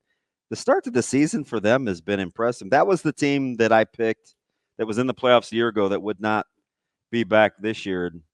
They're not going to go away. They may not go away easily. I wanted to take Arizona, but I didn't. Probably should have. I mean, I'll give them credit. They deserve. I mean, you hit a 3-run homer with down to your last out. You deserve credit, but it doesn't make me feel any better. Well, that's fair, Mitch. Let's hop into Nebraska football here a little bit because I mean, what else are we going to talk about? But the we were talking earlier today. We were talking some yesterday about reframing this sort of bugaboo number of 9 wins for Nebraska football fans, because I was trying to frame Nebraska's run from 1970 to 2000 as dominant in college football. And DB was pushing back because there's a lot of 9-win seasons in there that people weren't too happy about. Mitch is well aware. Which is fair. And so a few of those years. My question to you is, what... It's his delivery. It's Mitch's delivery. It really is. Throwing me off here, Mitch. That wasn't a joke, but hey, I know that's what I love. That's why it's funny. I saw a few of those. So, I mean, how long do you think an ascension to 9 wins, if Nebraska gets there under Coach Rhule, would actually keep fans satisfied? Oh, well, we saw what it did for Mike Riley, right? It lasted about a month into the next season. Yeah. It's about more than wins. It's about more, like Coach Osborne wrote, it's about more than winning. It's about how the program is structured and all that is happening behind the scenes. And I think it's part of the reason that Matt Rhule is so open to providing a window into his program, because he wants fans to get a sense that, things are being done in a way that should make Nebraskans and Nebraska fans proud. So, yeah, ultimately you have to win games. But I think it comes down to more than that when you talk about the amount of leeway that he gets. So, not all 9-win seasons are created equal. And I think if Nebraska were to get to that level, say in 2025, it would be met with, great celebration. Also, 9 wins can get you close to the college football playoff now, which That's kind of been wasn't which wasn't the case when Nebraska was doing it every year for 30 consecutive years or 30 plus. But I mean, you also have to take into account the context of when it's happening in the history of the program. And when you go 7 years without getting to 6 wins, if you then find your way to 9, let's say there's a bridge season in between, and that's like this year, 2024, where you can get 7 or 8 maybe, then like 9 would be viewed as a lot of progress. It would be viewed as a long time coming. It would be viewed as closer to the ultimate prize, which is to play for a to play in the college football playoff. And then it would also be seen as like confirmation that all of these good things that people are being given access to view behind the scenes, all the people that Matt Rhule has hired who seem to be at the top of their profession, that they're actually producing what college football programs are judged by, and that's a winning team. So, Mitch, you said something in there about the way Matt Rhule gives a window into his program with some of his answers. And DB and I were talking earlier about how it seems like he says a lot of things kind of in passing or almost in jest that turn out to be really accurate. As you're kind of listening to him, whether it's, I know you were listening to our interview with him last week, which I appreciate, or his press conferences or whatever, he doesn't really actually have any throwaway lines, does he? Because I've been trying to think about it. It seems that way. And every time I'm like, oh, it's kind of a throwaway line, it ends up being something important. I'm trying to think, I'm racking my brain here to think of something he's said that actually wasn't important. Has he, do you have to listen differently? Has he retrained you, or is it just, I mean, you've done this for so long, you have a style? I try to listen to everything that a coach is saying, but sometimes I fall into that trap where I stop and I'm doing something else. I'm reading something. There's a lot of multitasking going on sometimes during these press conferences, or if I'm listening to a radio, like something that you guys may have conducted. With Rhule, though, I think it's generally the case. I do really try to pay attention, because I think you're right. And I hadn't given that a lot of thought, Ravi, before you mentioned that there's meaning in everything that he says. I think that's kind of understood. And I think on some level, I recognize that and knew that. And I know that he speaks substantively, and there's not a lot of coach speak there. And he's very honest and open and like giving with his, he's transparent. He talks about, everything really. He doesn't. You hear so much about Matt Rhule's family when you talk to him. And that's because his family is very important to him. Well, family's important to just about everybody, and yet you don't hear a lot of coaches bring that up in every single interview, because they they're guarded, and there's just like a natural paranoia in the coaching business, and mostly just related to the football side of it, but it bleeds over into all of their answers. And with Rhule, you get very little of that. So I appreciate that. And I do listen to everything that he has to say pretty closely, and sometimes find myself going back and re-listening to his press conferences and his interview, because there might be something that I missed. I want to make sure there's not something that I missed.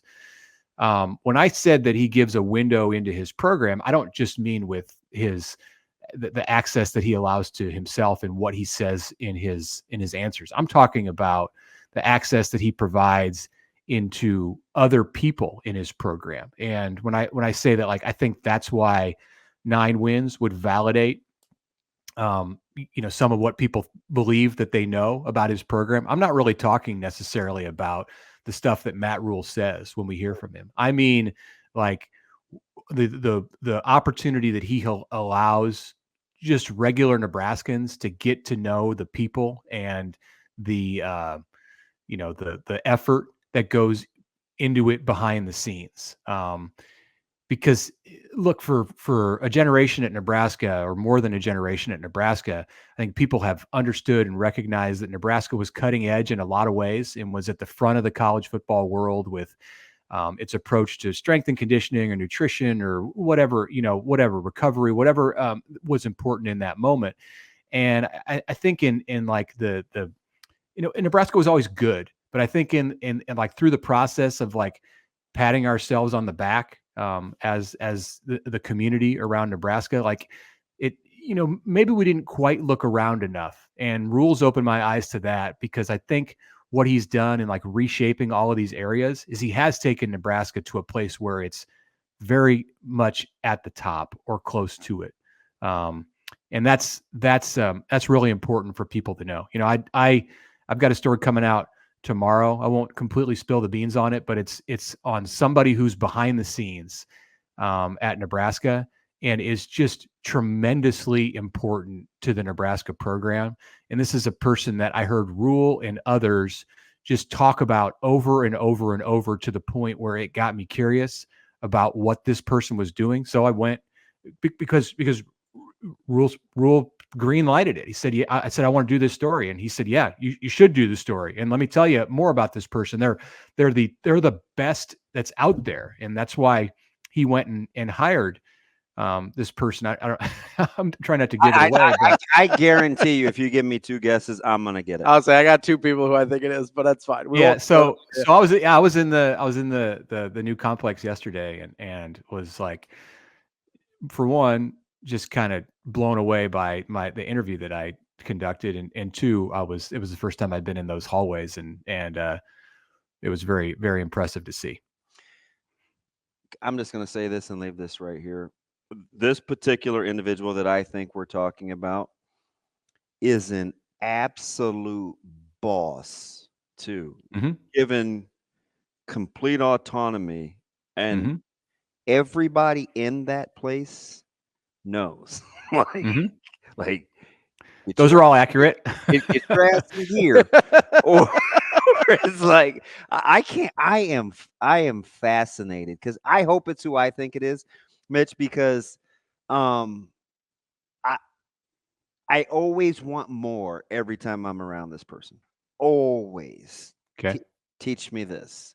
How does that work? I want to know more about this.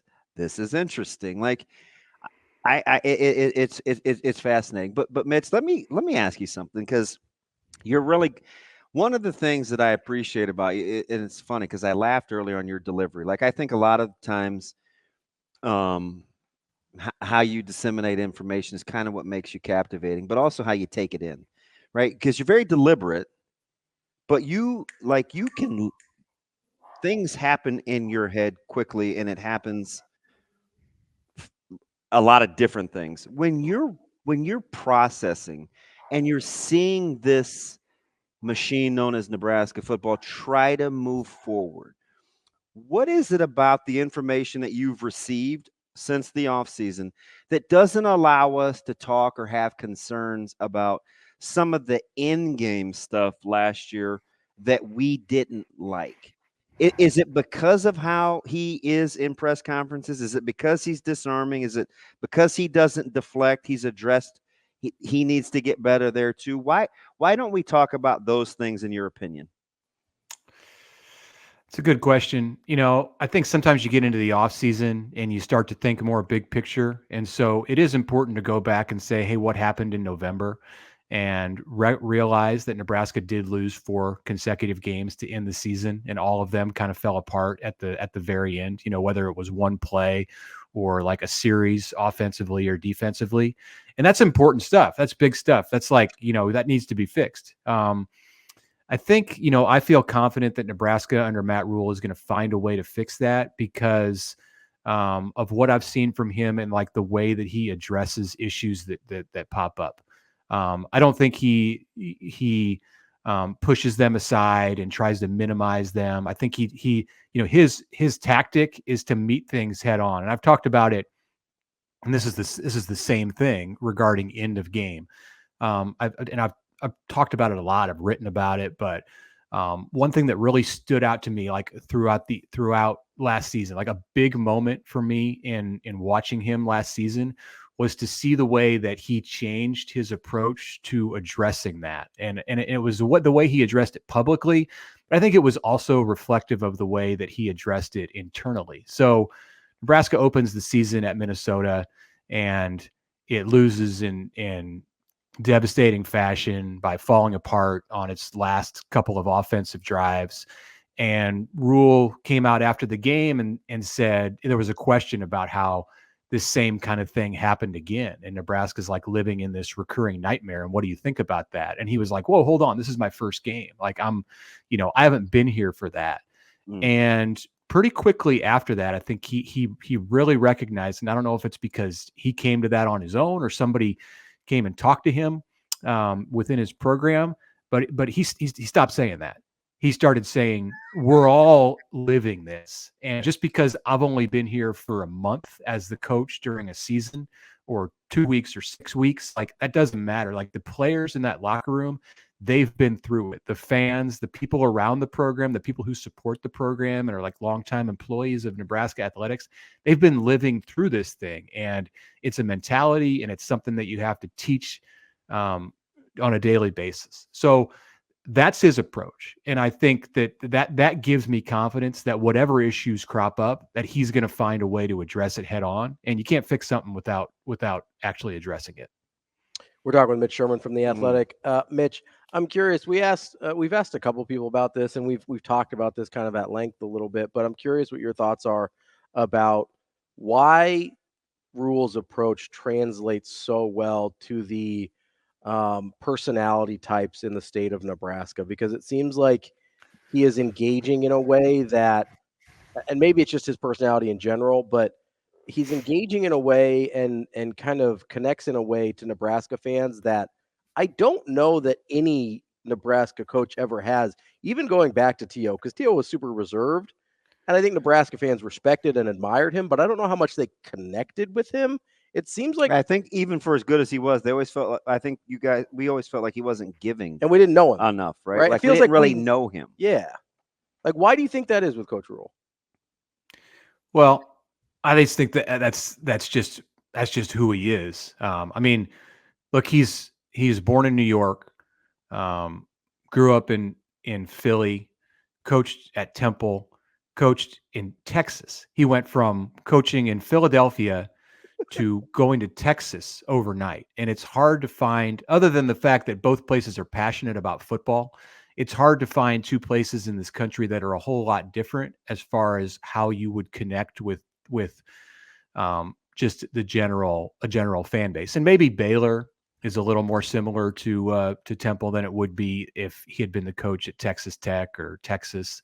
But I think he would have done just as well in those roles too, because the people that he really had to connect with when he got there were the Texas high school football coaches. And that's no different if you're the head coach at Baylor versus the head coach at Texas. And the similarity when you get to Nebraska, what binds all of those places, Pennsylvania, Texas, Nebraska, is that they just really care a lot about football.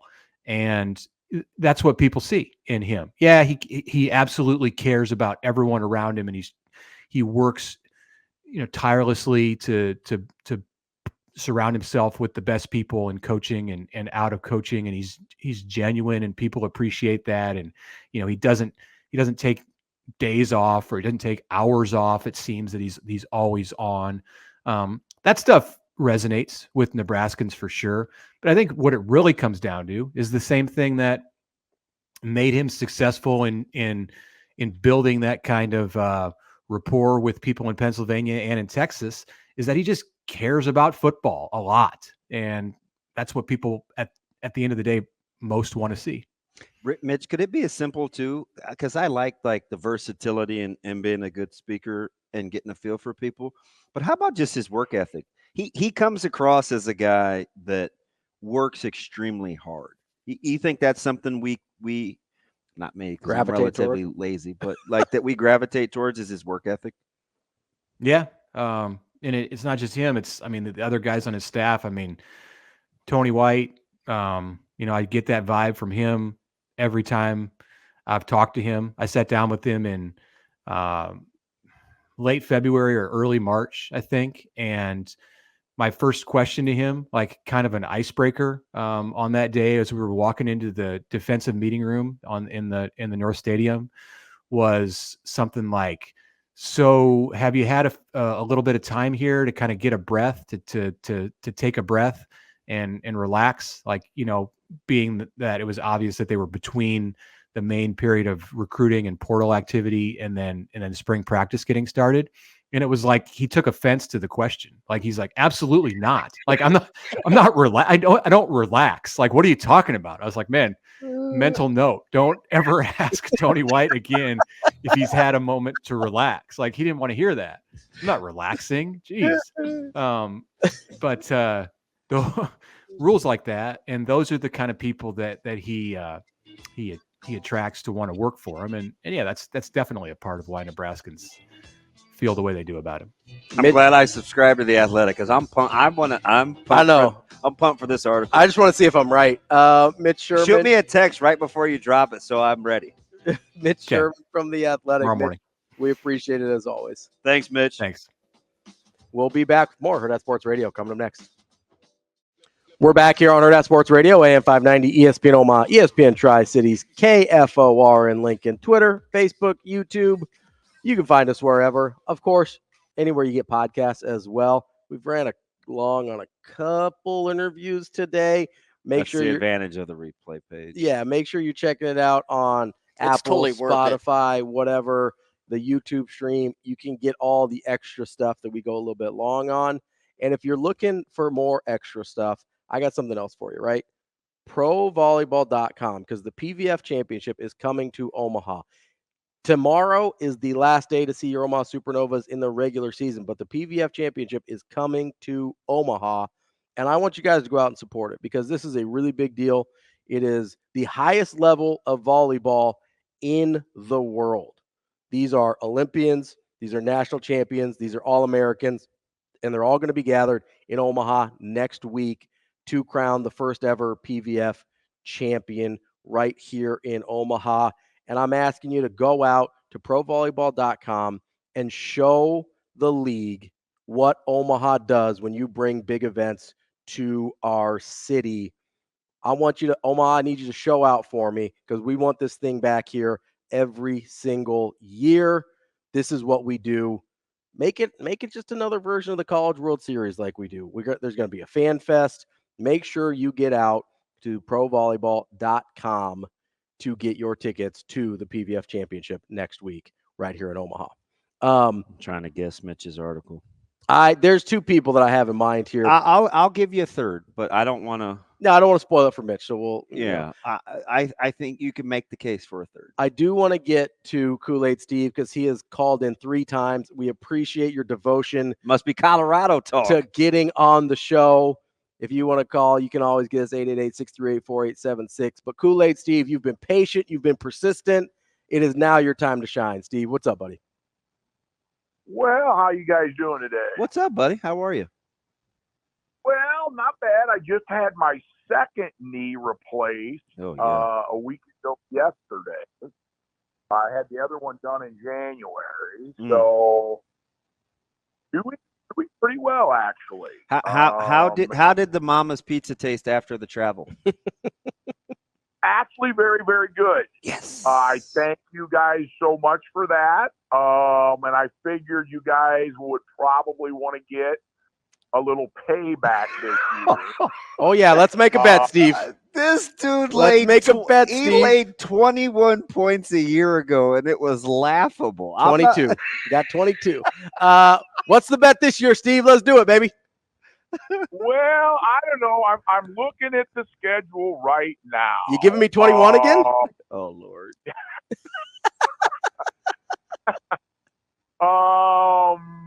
Why don't you guys propose something, and I'll see whether I think it's a good idea or not. You know what? I'll propose, Steve. Okay, let's hear it. I'll just do straight up win or loser. Nebraska wins, Colorado loses. That's my bet. Straight up. Oh no, I'm not going to take that. Oh, so you want I don't even know. Like, you want Nebraska to give you points? What now? What are the early lines? It just came out yesterday. I'm gonna see if I can find it. I'm gonna have Ravi. How smart I am. You guys talk amongst yourself. I would say Nebraska's favored by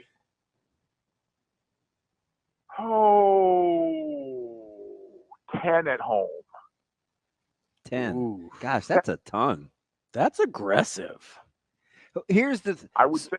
So Kool-Aid Steve, you got the nickname by reason. Do you believe in Coach Rhule? Yeah, I don't know. I was a bit. I drank the Kool-Aid on frost, and what the heck did that get me? Yeah. Right. Yeah. So I don't know. I was until he signed this 5-star quarterback. Okay. And that's totally what I called about, right? I think it's going to be a huge mistake.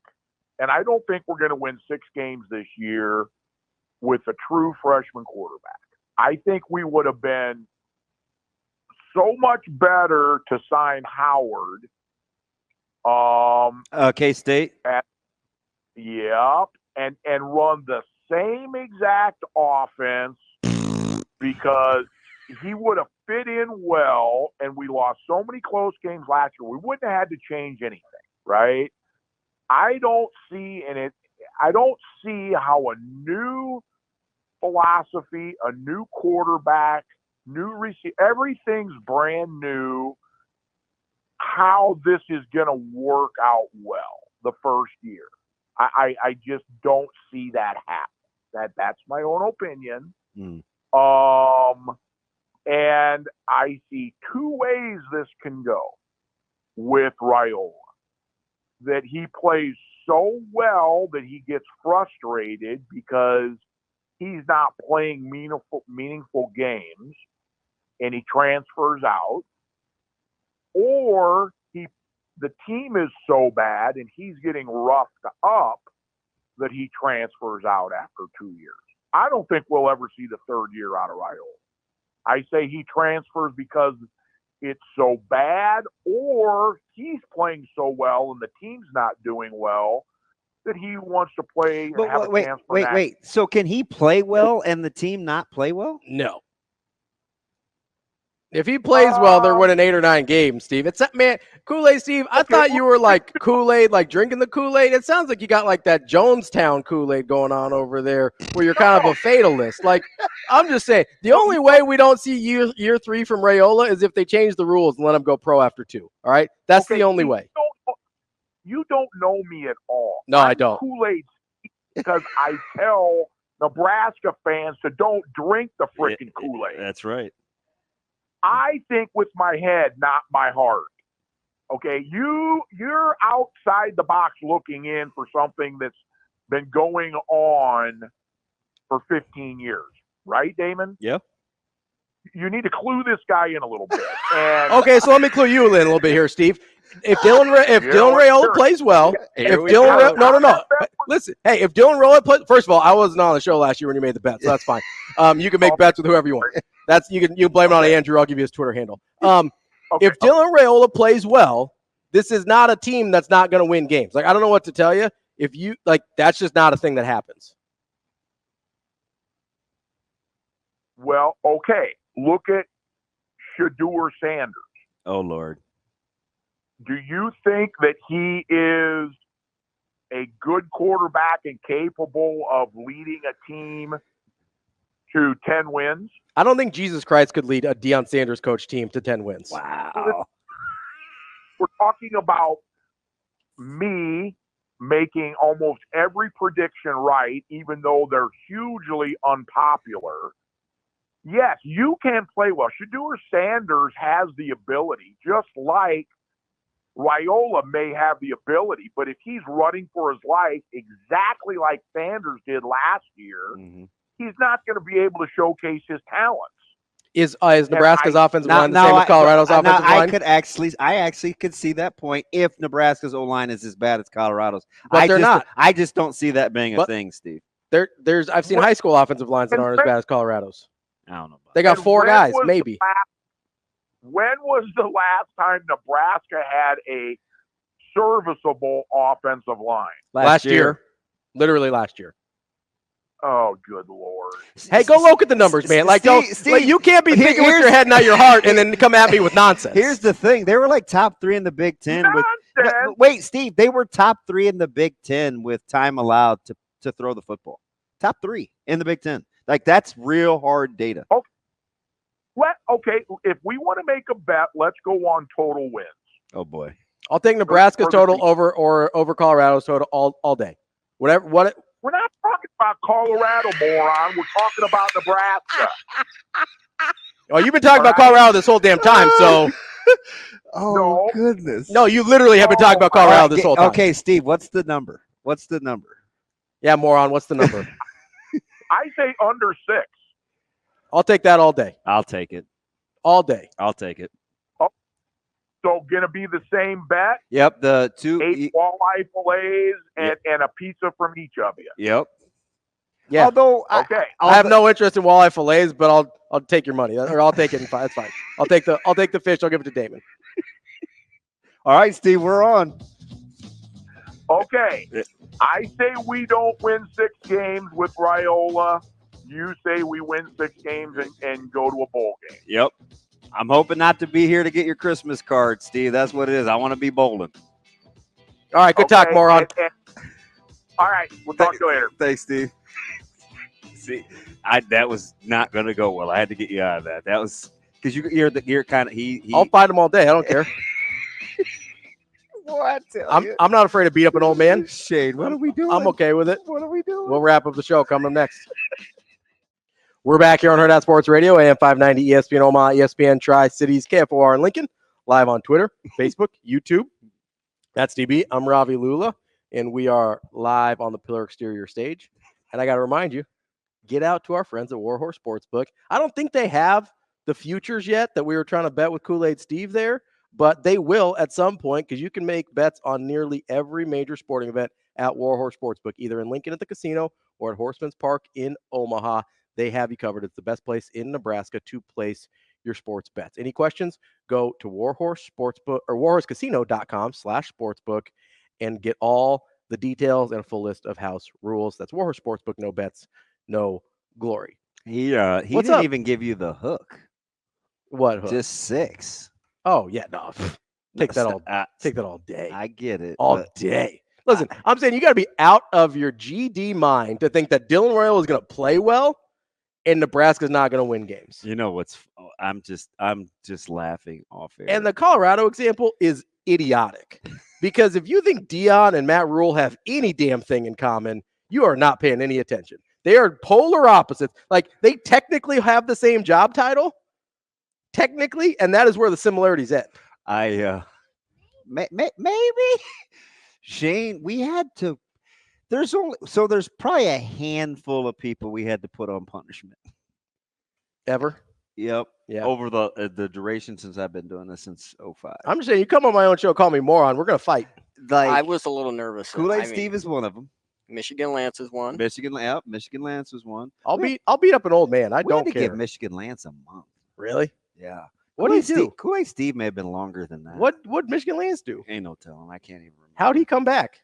Time. Can we put him back on, Ben? No, I'm just kidding. I'm just kidding, Michigan Lance. So he can, and it's weird. That's one of those guys you wouldn't think I would get along with, but I do. Yeah. Right. I remember he invited me to a deal at CWS where he had like a fish fry with his work and stuff, because he does push the envelope. I just think it's funny, and I almost went there with the NFL NBA talk. But see, I know me. And I'm normally the one that, like, when I go, there's zero coming back. Yeah. But full send.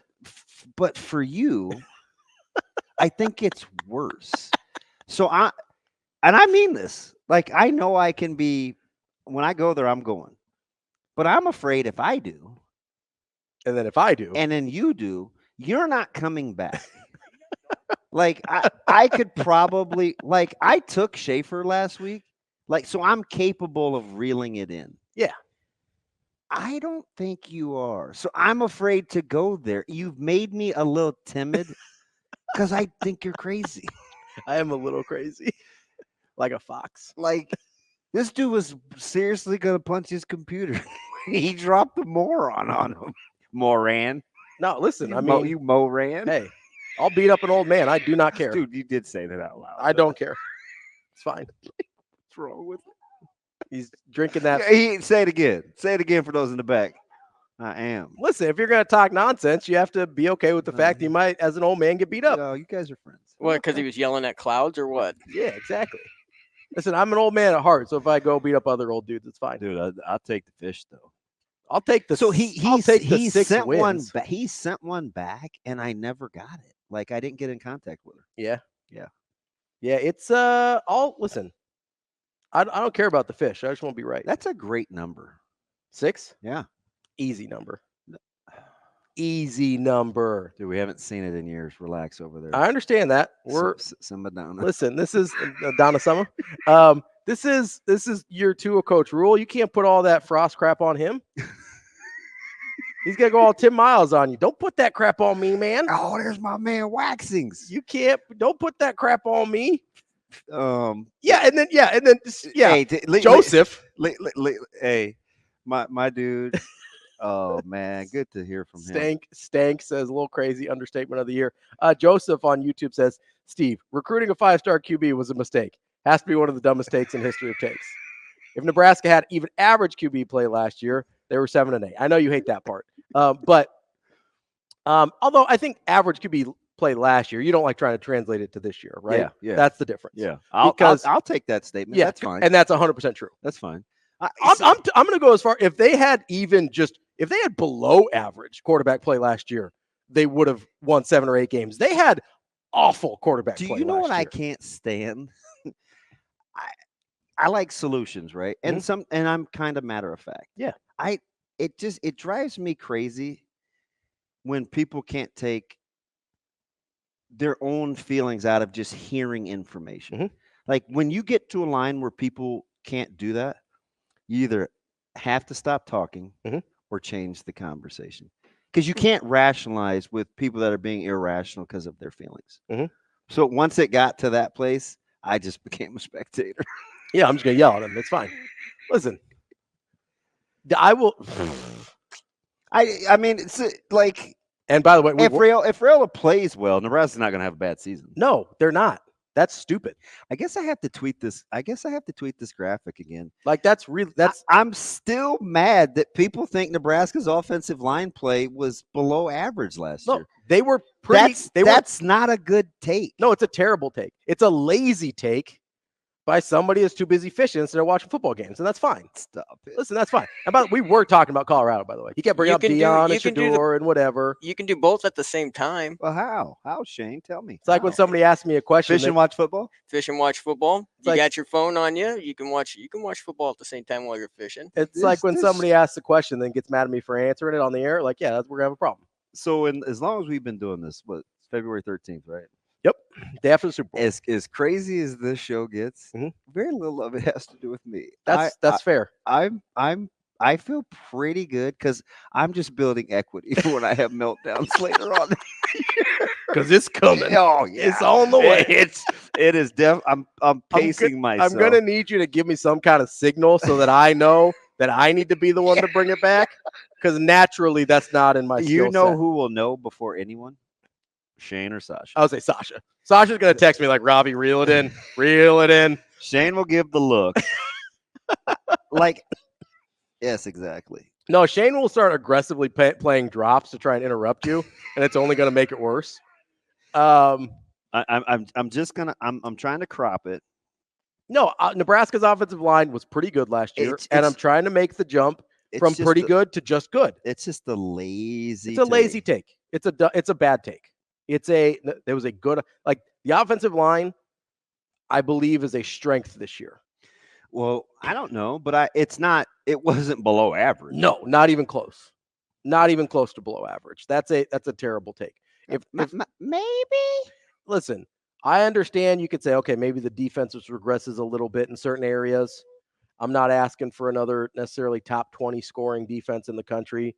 I get that. There are certain areas where you can convince me they're going to regress. Offensive line's not one of them. Yeah. Because they bring a ton of dudes back. They've got even more depth ready to go at that position, at those positions. Mm-hmm. I think you can go 9. Is 9 a fair number? I'm not doing this with you. Offensive line? No, offensive line, not wins. That's high. How many guys do you think they trust? Gosh, feel like Cam Newton. Teddy P. Putting me on the spot. Trust, I will go with. Trust to play, not trust to stay healthy, because that's a different thing. I will go with. You could convince me of 8. Okay. So you got 8, and then you've got a couple guys that maybe you like that haven't proven themselves yet. Mm-hmm. Is that fair? Yeah, that's fair. Okay, so you're talking 8 guys you feel good about, a couple more, probably more than 2 more that you think, oh, we might have something here eventually. Yeah. Okay. That's a pretty good group of offensive linemen. I mean, I think. You can feel pretty good about that. Hey, Shane, my buddy asked what happened to Don Juan. Has Don Juan hit us up? We got to put out an APB. You know people, Ravi. Do some research. I'm going to call Art. I never had Don Juan's number, but I am going to reach out to Art. Yeah, we need to reach out to some of our faves there. So you can, but I'm just saying to compare that's Don Juan. To compare Nebraska's offensive line to Colorado's offensive line, I didn't get that either. Is ludicrous. But sometimes you just got Lulla. Sometimes you just got to move on. No, I don't got to move on. If people hey, you talking about letting people off the hook? See, here we go. No, you talking about letting people off the hook? When I'm talking to somebody live on the air, I'm certainly not letting them off the hook. Those are 2 when guys, they say stupid stuff. Those are 2 guys, by the way, Art and Don Juan, who could never go on that Moran? That list that we would that ban list. Yeah, no way. You talking about John Moran playing corner? Yeah, Louisiana. Exactly, Mom. Mama D would never. She knows football much tougher skill sets. Much tougher guys. So, I know, right? You still can't catch a punt in the air, but I could teach my mom to make a jump shot proficiently better than I could. Most guys that play football can't catch a punt in the air. You know that. Yeah. But yet you get guys like most guys that play football can't do what you're asking about catching a punt in the air. And I'm even talking about la creme de la creme in the world, because like once you get to like LeBron James or Jadeveon Clowney or anybody, you could probably play almost any sport and figure it out. But football's got the one non-negotiable. What's that? Getting hit. Yeah, that changes the equation, but I'm not talking about that. I'm talking about skill sets. Is getting hit a skill? Yeah, but how do you make the comment that 30 guys could play? I didn't make that comment. No, I'm just saying, without having to actually play. Yeah, Austin Rivers is nuts. I'm not going there. I'm taking his thing and I'm doing my own thing. No, here's the argument that I'll make. And because we only got 10 seconds left, so you won't have time to argue back. All right? Yeah, I'll be fine. NFL football players have more explosive athleticism. I think basketball players have elite body control. To me, those are different things. Okay. Different types of athleticism, both important. I just prefer the basketball player version. Of course you do. That's DB. He didn't have an argument to come back with, so I guess we're done here. It's Hurrdat Sports Radio. We'll be back tomorrow.